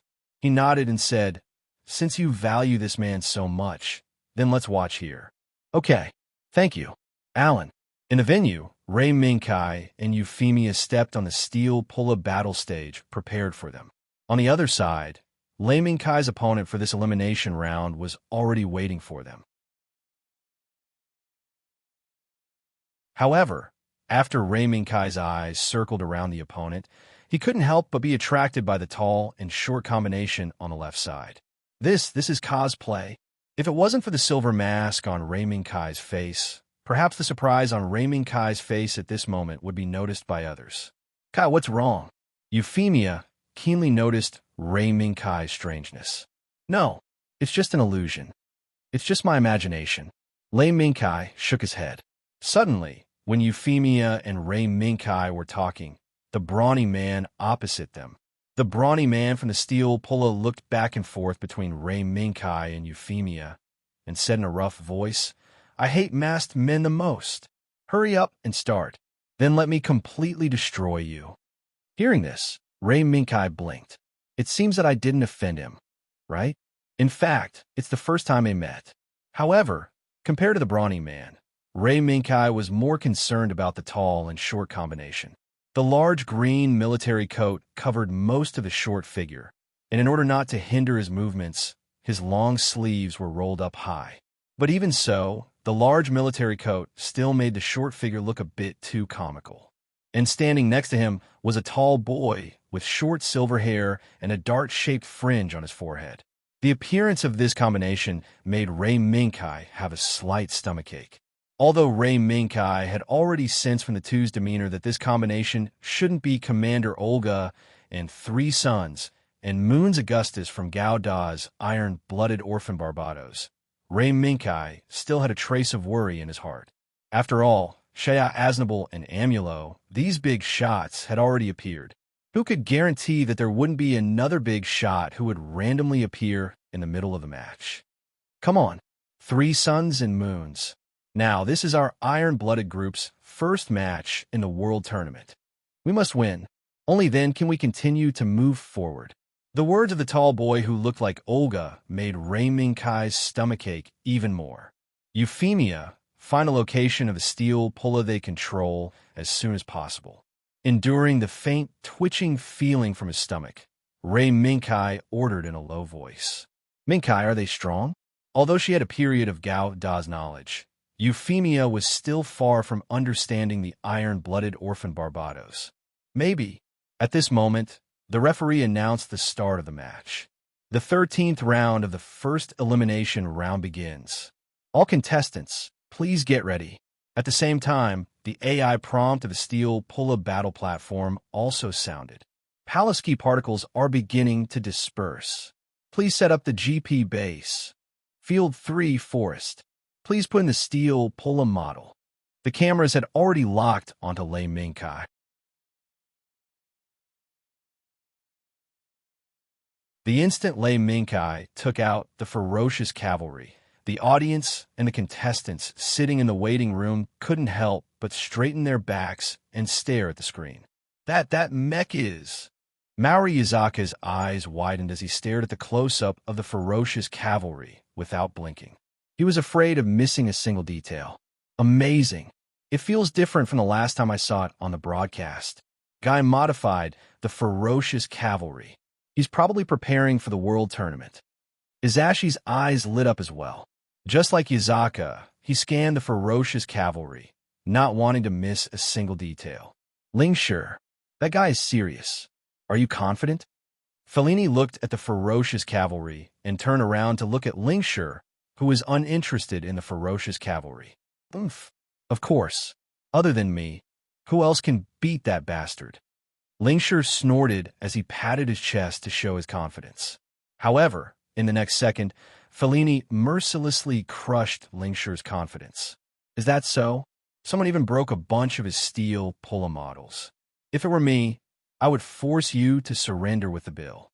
Fellini said as he attacked Lingshi's sore spot. You! Lingshi clenched his fists as he wanted to punch Fellini's face. However, in the end, he let go of his fists. Just as Fellini said, the steel pull-up models he used during his training in the tavern were all bought by Lei Mingkai. Until now, Lei Mingkai had never threatened Lingshi. Of course, I'm afraid it won't happen later. What Fellini said won't happen.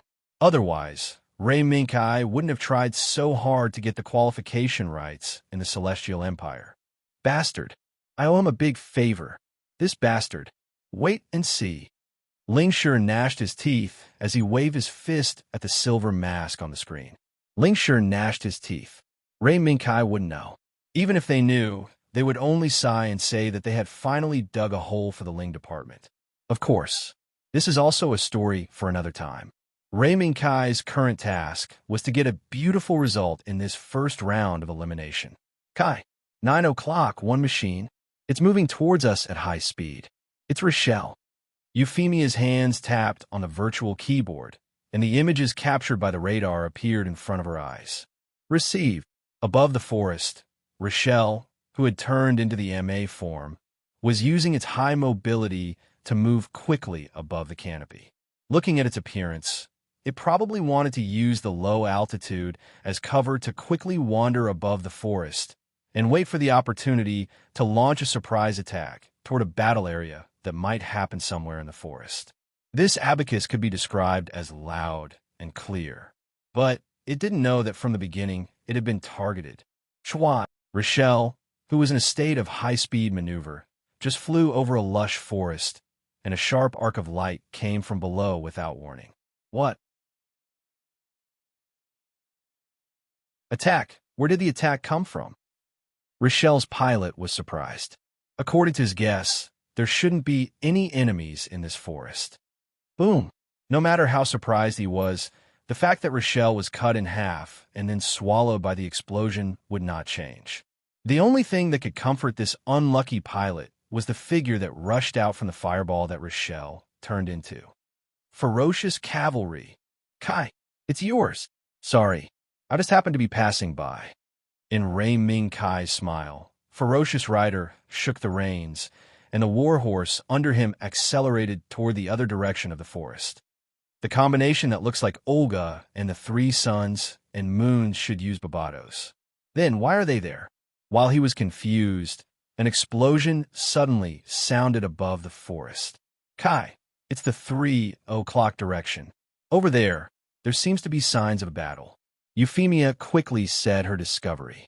Understood.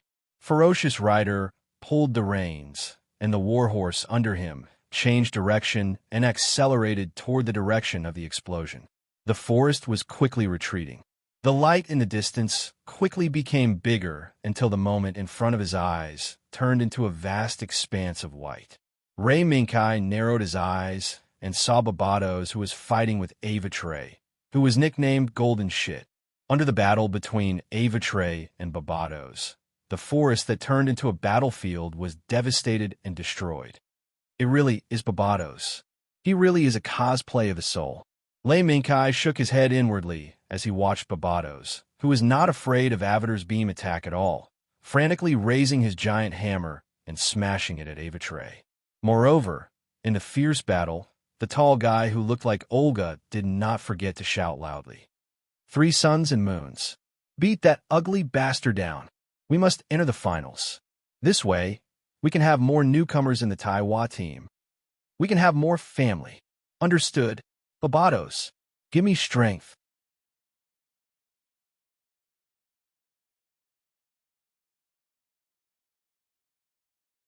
Chapter 138.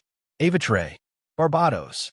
The former used the solar furnace as an energy source and was good at beam attacks, especially with the powerful beam particle cannon and powerful weapons such as GN Fangs. The latter, Barbados, was much more monotonous. Due to the setting of the original work, other than the howitzer, Barbados was equipped with close-range combat weapons. Among them, the giant hammer was the most eye-catching one. In this situation where there was a great disparity in strength, even if Avatar's own GN force field wasn't completely reproduced due to the steel pull-up battle platform system, it still suppressed Barbados in long-range attacks. The only thing Barbados could rely on was the anti-beam coating made by the duo that resembled Olga and the 3 suns and moons. Barbados, go! After being glared at by the short man called 3 suns and moons, Barbados's eyes exploded with a bright red light, as if he was in the original work. He launched a crazy and fierce attack at Ava Trey. Whoosh! Whoosh! Barbados was very fast. The speed of the hammer in his hand was even faster. Every time Barbados waved the hammer in his hand, even Ray Minkai, who was watching the battle from the other side, could hear the sound of the wind clearly, as if he was there himself. Fong! The eyes of the burly man from the waves burned with fire. He bellowed, and the GN Fong, equipped by Ava Trey, instantly shot out. Like a sky full of stars, it rained down on Barbados' location with a bright and fatal light storm. Mitsuyu, dodge it! The tall guy called Olga's face tightened as he loudly reminded.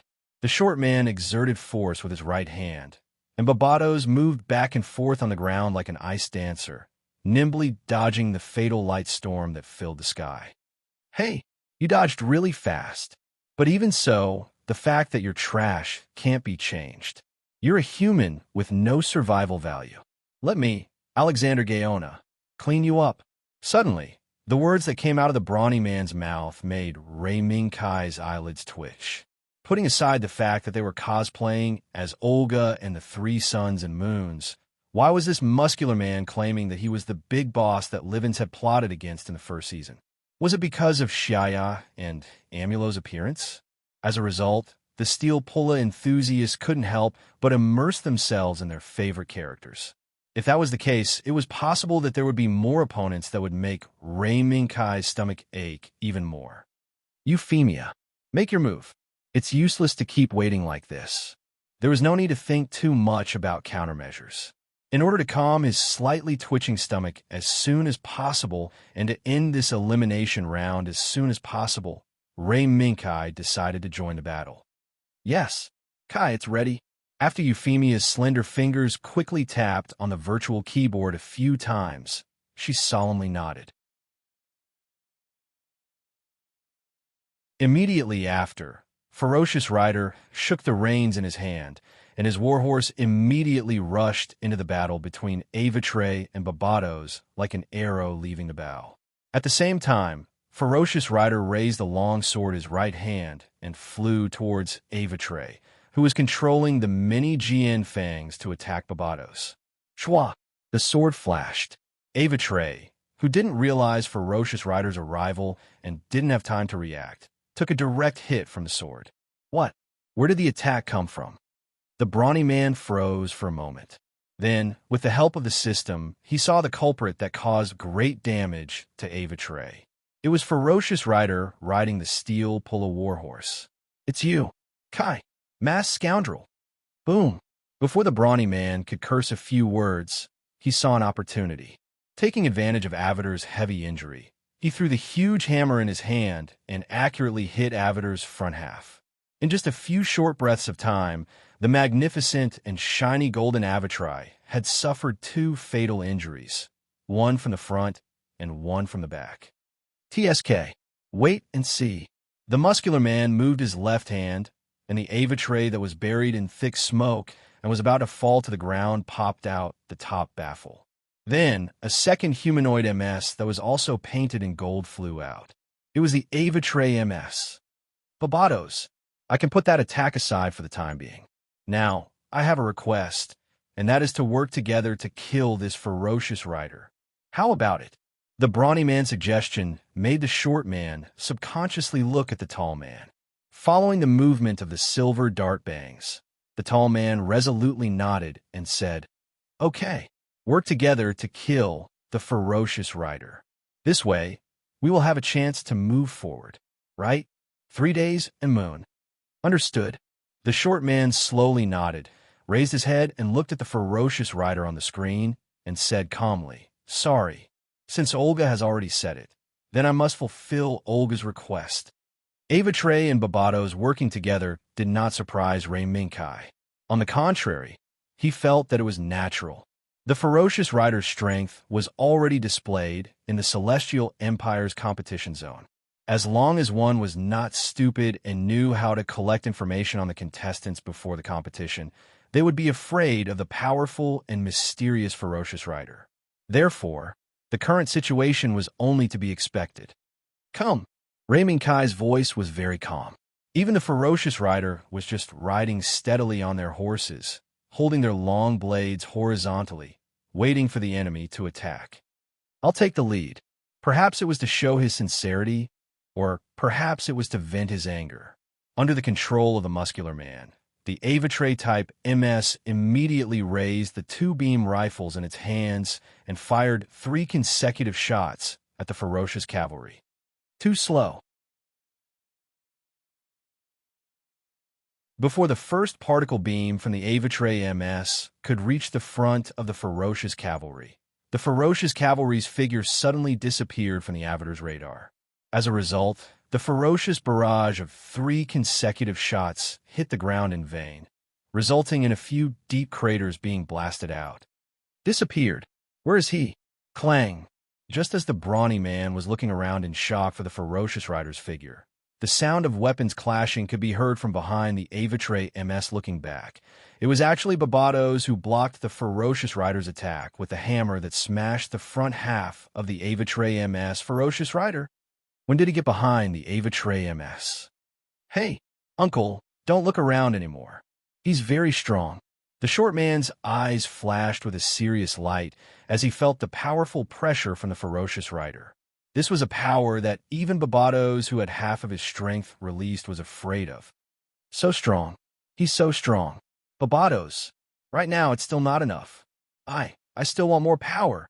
Under the short man's muttering, the red light in Barbados's eyes became even more intense. It was as if the flames of hell were spreading out from his eyes and rushing to the back of his head. It had already become Barbados's second V-shaped antenna. Kakik power. The powerful power that suddenly erupted from Barbados's body drove Barbados to wave the hammer in his hand and force the Ferocious Rider's blade away. Chance. The Avatar-type MS had been waiting for this opportunity for a long time. The moment the ferocious cavalry's long sword was parried and revealed an opening, the Avatar-type MS raised the beam rifle in its hand and fired at the ferocious cavalry. Wong! Wong! The beams of light let out angry roars and tore through the air. They flew out from Barbados's back and passed over his shoulder, brazenly heading straight for the Ferocious Rider's weak spot. Hit! Seeing that it was about to hit the ferocious rider, the brawny man couldn't help but secretly shout in his heart. However, at this crucial moment, there was a sudden change. One, a bright light suddenly lit up in the center of the ferocious rider's chest and abdomen. In the blink of an eye, it spread out from the chest and abdomen and quickly formed a diamond-shaped, translucent particle light shield in front of the ferocious rider's body. Boom, boom, boom. The Avatre MS's beam hit, but it was all blocked by the particle light shield that suddenly appeared. How can this be? How can the beam shield be installed in that position?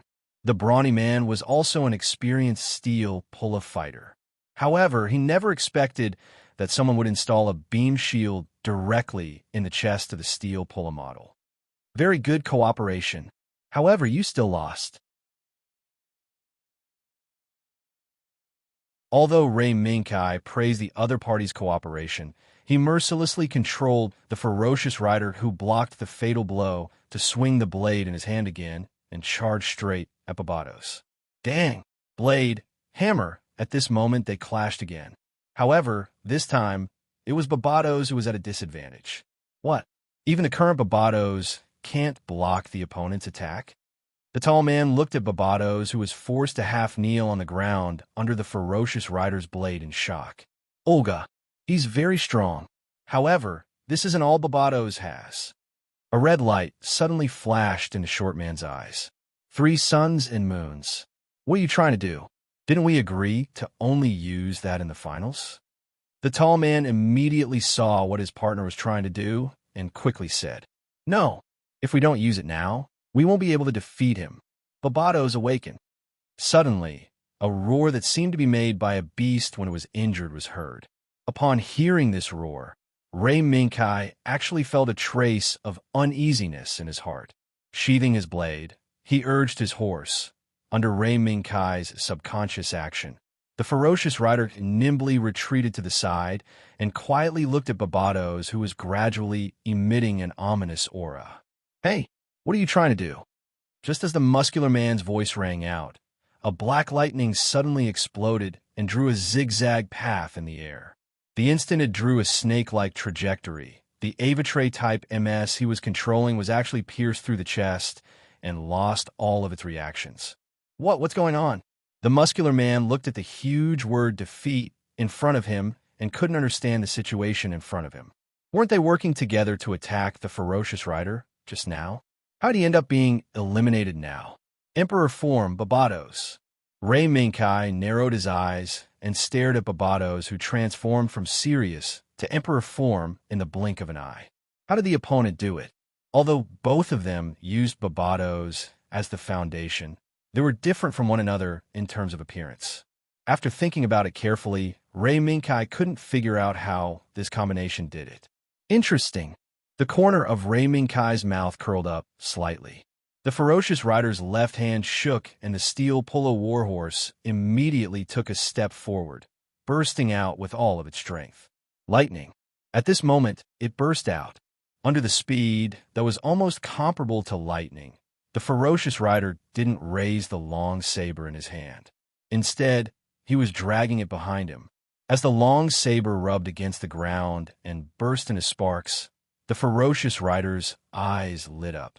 He exerted strength from his waist and abdomen and swung his right hand in a circle, bringing the long saber that was dragged behind him to slash at Barbados with the force of wind and thunder.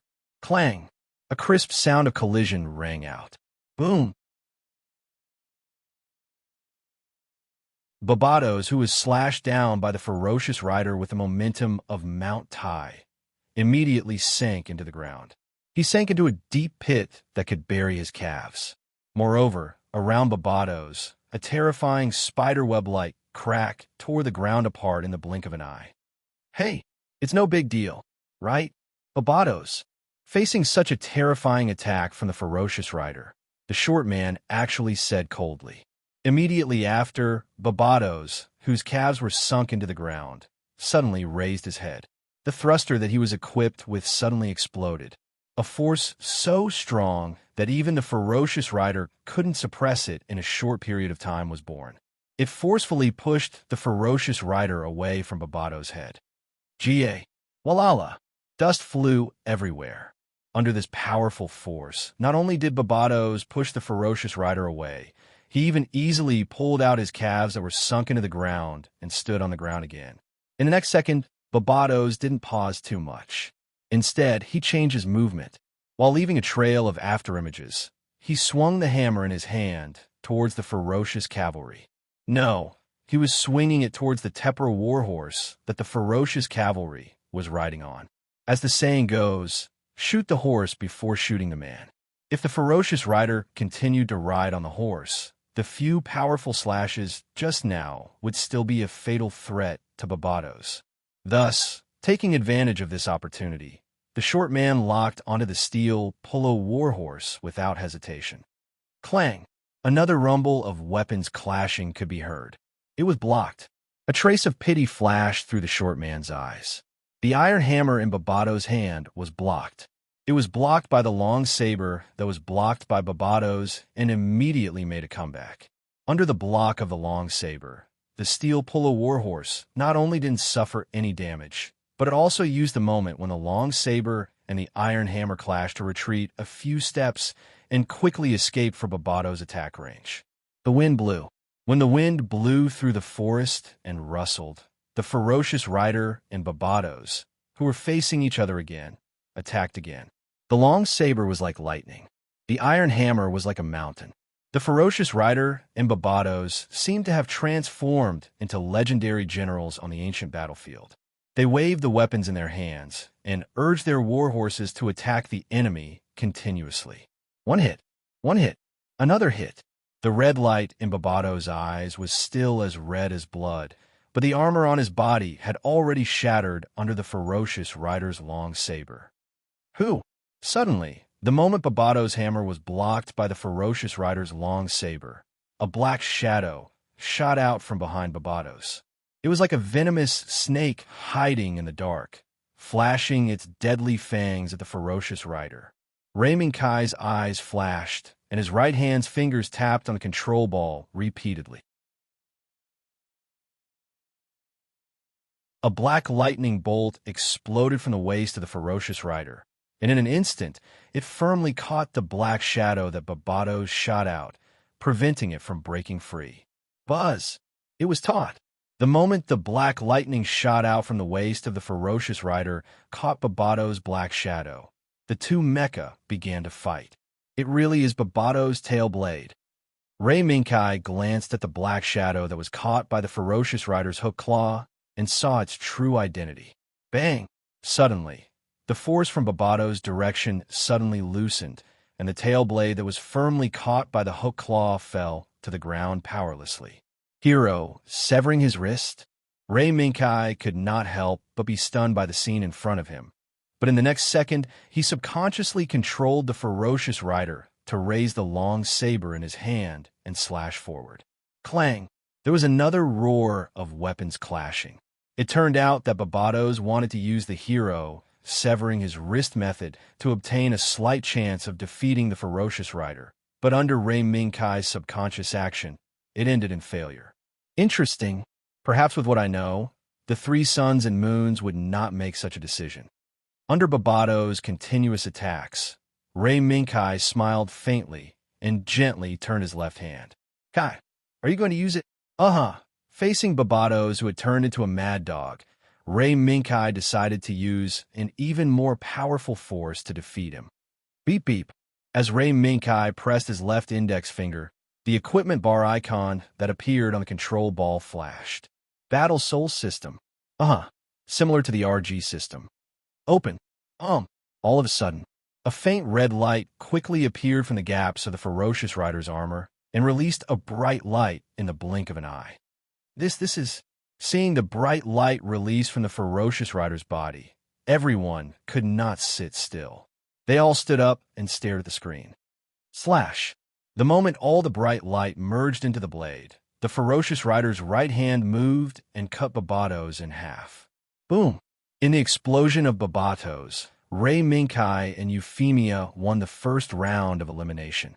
No! Three suns and moons. We can't stop. Looking at the dissipating Palevsky particles, the tall guy knelt on the ground powerlessly and cried out, how can we stop like this? 3 suns and moons. At this moment, a pair of hands were placed on the tall guy's shoulder. Stand up, Olga. The Olga we know won't give up like this. Or else, you and I can't become the real Olga Izka and the 3 suns and moons August. Aren't we going to help them survive in this world? The 3 suns and moons. On the other side, Ray Minkai looked at this duo speechlessly. If someone said that the character they cosplayed was themselves, then this duo was the representative.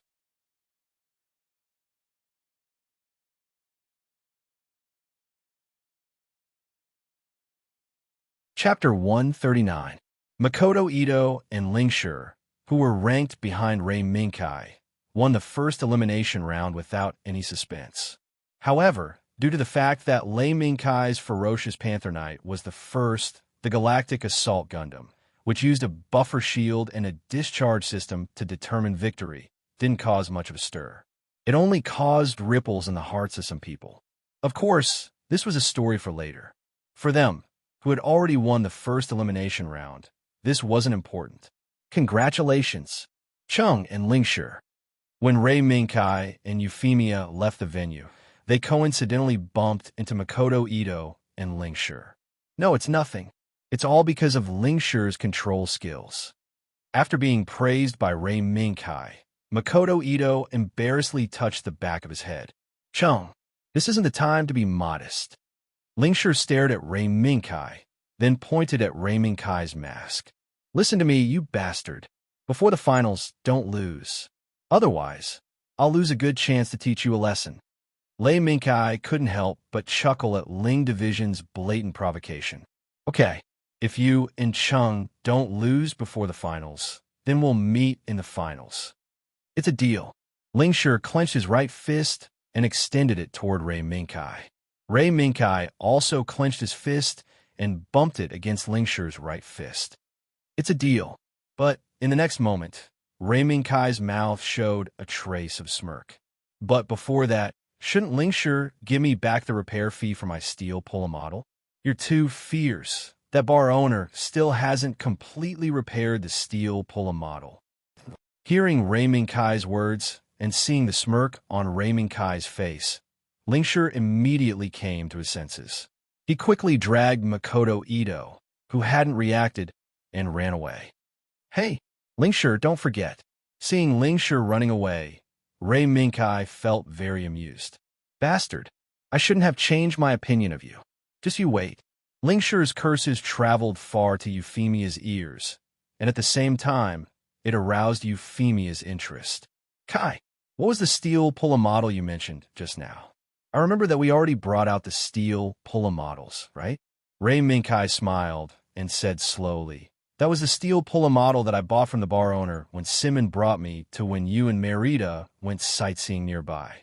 Ray Minkai gestured for a bit, and after letting Euphemia roughly understand the number of steel pull models, he continued, at that time, I only wanted to practice. But I didn't expect that Lingshur would follow Lombo Lars into the bar. Thus, I took the opportunity to lend him the steel pull model that I bought. Lend? Euphemia was stupefied for a bit, and subconsciously replied, if the steel pull were to fight, the steel pull model would be damaged. Wouldn't that be? Speaking until here, Euphemia suddenly understood. Kai, you're really black-hearted. Why did you set a trap for him? Euphemia's coquettish look made Ray Minkai's heart soften. He shook his head slightly. No, in fact, I didn't want Lingshur to return anything to me. I just wanted him to owe me a favor. After all, for us, and also for Lingshur, nothing is more important than a favor. Is that so? Yes. Ray Minkai gently pulled Euphemia's small hand, patted it, and blinked his eyes. Let me tell you a little secret. Lingshur is the same as us. He doesn't belong to this world. What? Really? Euphemia was surprised. And it's true. But Lingshur is not a reserve member of the administration. Instead, he's a prince from another world. Ray Minkai looked around as he spoke. UFFI. It's enough for us to know Lingshur's identity. As for other things, Let nature take its course. If there's a problem, the administration will naturally deal with it. And when the two walked out of the venue hand in hand, a horn sounded from the side. Then a red convertible car slowly stopped in front of Ray Minkai and Euphemia. Kai, Miss UFFI, congratulations on your first victory. In order to celebrate this victory, I'll treat you to a meal. How about it? Sitting in the driver's seat was Aslan. After he raised his hand and took off the sunglasses on his face, he smiled at Ray Minkai and Euphemia. Unbeknownst to them, Aslan's handsome appearance, coupled with the chemical effect of the luxurious convertible car he was driving, caused the girls passing by to shriek. Huh, looks like you're still very popular in Aslan. After sitting in the car with Euphemia, Ray Minkai laughed while teasing Aslan. Although Aslan didn't say his current age, Ray Minkai faintly felt that the Aslan in front of him was not the young Aslan of the past. Although Aslan still had the temperament of a melancholy noble, on the whole, he was much more mature. Kai, don't make fun of me. Although I look young now, this is also the result of traveling faster than light. In fact, according to Earth's time, I should be in my 30s now. No way. Mr. Aslan, you look at most in your 20s. Euphemia covered her mouth. Her eyes scanned Aslan's face back and forth, as if looking for evidence to prove Aslan's actual age. The world is so wonderful. Your Highness Princess Euphemia. Aslan smiled slightly and didn't continue on this topic. Ray Minkai and Euphemia also felt that behind this topic, there must be something sad that Aslan didn't want to mention. So, after the two looked at each other, they picked some other topics to talk about again. Half an hour later, the three people who left the venue of the world competition came to a restaurant in the southeast of Shizuoka. From the outside, it didn't look amazing, but when they entered, they were shocked by the packed restaurant. An old friend of mine recommended this place. I came here yesterday to experience it for myself. It's really good. I believe it should suit your taste. Aslan explained to Ray Minkai and Euphemia as he showed the order to the waiter who came over. Yes. Is this a Chinese restaurant? Ray Minkai glanced at the chopsticks in the hands of the customers sitting at the surrounding tables, and suddenly remembered the sign he had seen before coming in, Empress Restaurant. At that moment, Ray Minkai seemed to have an illusion that something was wrong. It can't be such a coincidence, right? Ray Minkai remembered that Empress Restaurant didn't seem to, probably, appear in this world, right? Okay, let's go. I've already booked a room. You know, almost all the rooms here have to be in line to book. I was lucky enough to book a room with the help of an old friend. Under the waiter's guidance, Ray Minkai and the other two walked through the packed hall, walked up to the roof, and arrived at the quieter third floor. Dear customers, this is Mingwe Court. Please come in. As soon as they entered the room, Ray Minkai and the other two were stunned by the full moon hanging over the sea outside the balcony. Wow, what a beautiful moon, Euphemia exclaimed. She couldn't help but walk quickly to the balcony and look up. Kai, come quickly. Come quickly. It's a real moon. Ray Minkai smiled gently and nodded to Aslan.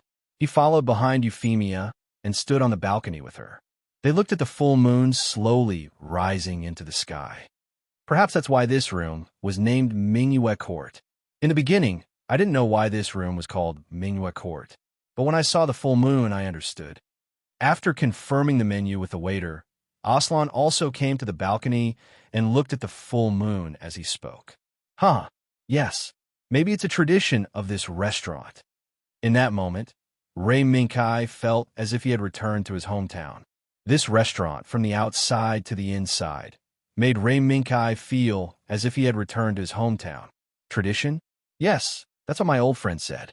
All right, Kai, Miss UFFI, the dishes have already been served. Let's talk while we eat. Aslan suggested when he turned around and saw that the waiter had already opened the door and pushed a dining cart in. Little did he know that before they started, Euphemia was in a dilemma. She had never thought that this restaurant's tableware would be so difficult to deal with. As soon as Ray Minkai saw Euphemia looking at the chopsticks on the table, he suddenly understood. He hurriedly called for the waiter to change Euphemia's tableware into a set of Western-style tableware. Only then was he able to save the princess, who had almost made a fool of herself because of her tableware problem. As Euphemia let out a sigh of relief, Aslan also slapped his forehead and apologized repeatedly. "I'm sorry. It was my oversight. I originally thought that Miss UFFI also knew how to use chopsticks. I didn't think. Anyway, it was my oversight. I'm very sorry, Your Highness." "No, don't worry, Mr. Aslan. Actually, I've wanted to try Chinese tableware since a long time ago. It's just that I haven't had the chance, but now I can give it a try." Euphemia shook her head, indicating that she didn't care about this matter. Ray Minkai naturally chimed in on the side, but the most important job was still to use the chopsticks that he was so familiar with to pick up food for the princess. The topic at the dining table naturally didn't need to be said. Ray Minkai and Aslan didn't plan anything big. They just took out the interesting things that happened to everyone and exchanged them.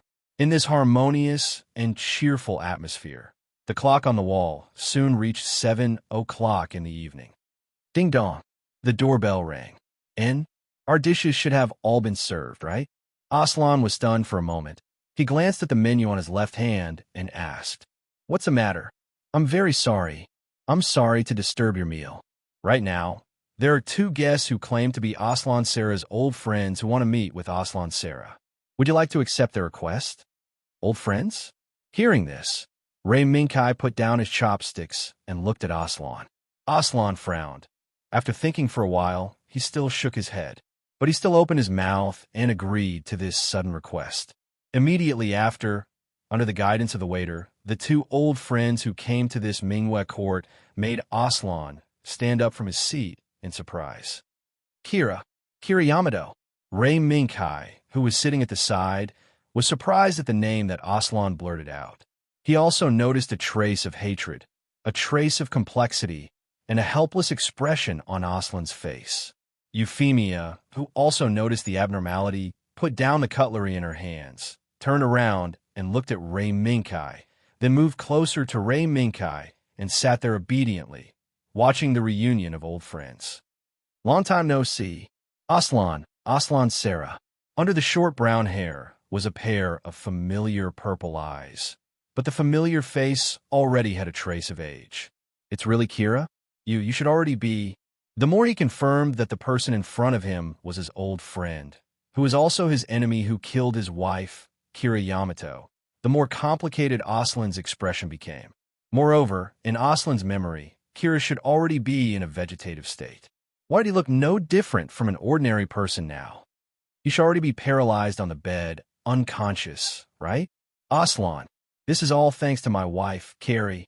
Kira smiled lightly and stepped aside to let the woman who was standing behind him, holding a child who looked to be about 1 or 2 years old.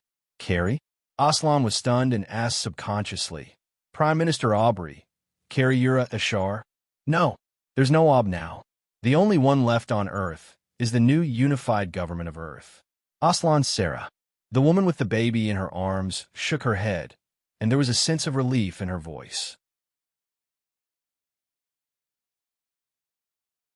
Her answer also shocked Ray Minkai, who almost shouted out loud.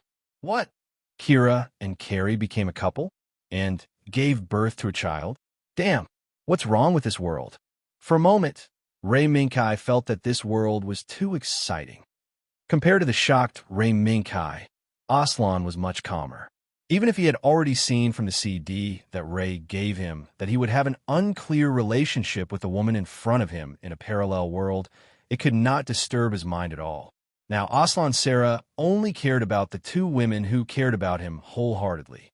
"Kira, if I remember correctly, you should be brother and sister, right?" "Yes and no." Kira nodded calmly, but then he said, "All of this still comes down to the adjustment surgery. From the beginning, our genes have been modified. Physiologically, we are not related by blood." Kira told the truth about him and Carrie becoming a couple, as well as the basis for it. "Is that so?" Aslan nodded and did not continue to argue. "Then, why are you here today?" Kira Yamato. Seeing Aslan's attitude, a hint of sadness flashed across Kira's face, but he still endured it. Then, Kira reached into his pocket and took out a chip handing it to Aslan. Aslan, I regret the mistakes I made back then. Perhaps you will not forgive me, but I will do my best to make up for my mistakes. This is all I can do for now. What is this? Aslan was silent for a moment, looking at the chip in Kira's hand, unwilling to take it for a long time. This may be a clue that can help you fulfill your wish. Aslan, I know your intention to return, so please let me help you this once. Kira took a step forward and presented the I chip to Aslan, speaking sincerely. Aslan still did not take the chip, but shook his head and pushed it back. Let's stop here. Kira, now, I can only be alone in this world. Let's talk about the future later. Aslan, Kira was about to speak, but was stopped by Carrie, who was standing behind him. Aslan Saleh, perhaps you still hate us for the mistakes we made back then, but please contact us after you have calmed down. We may really have a clue that can help you fulfill your wish. After saying this, Carrie placed a name card on the table and pulled the unwilling Kira away from the Empress restaurant. Sorry for making a fool of myself. Kai, Miss UFFI. Looking down at the name card, Aslan laughed bitterly and looked up at Ray Minkai and Euphemia, apologizing. No, it's nothing. On the contrary, we may have hindered you. Ray Minkai and Euphemia shook their heads in unison. No, you are not hindering me.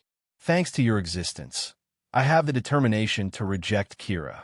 Aslan sighed inwardly and raised his hand several times to tear the name card, but in the end, he carefully put it back into his pocket. Seeing Aslan so hesitant, Ray Minkai and Euphemia looked at each other, and Euphemia asked softly, Mr. Aslan, did you have any disputes in the past? Disputes? Perhaps.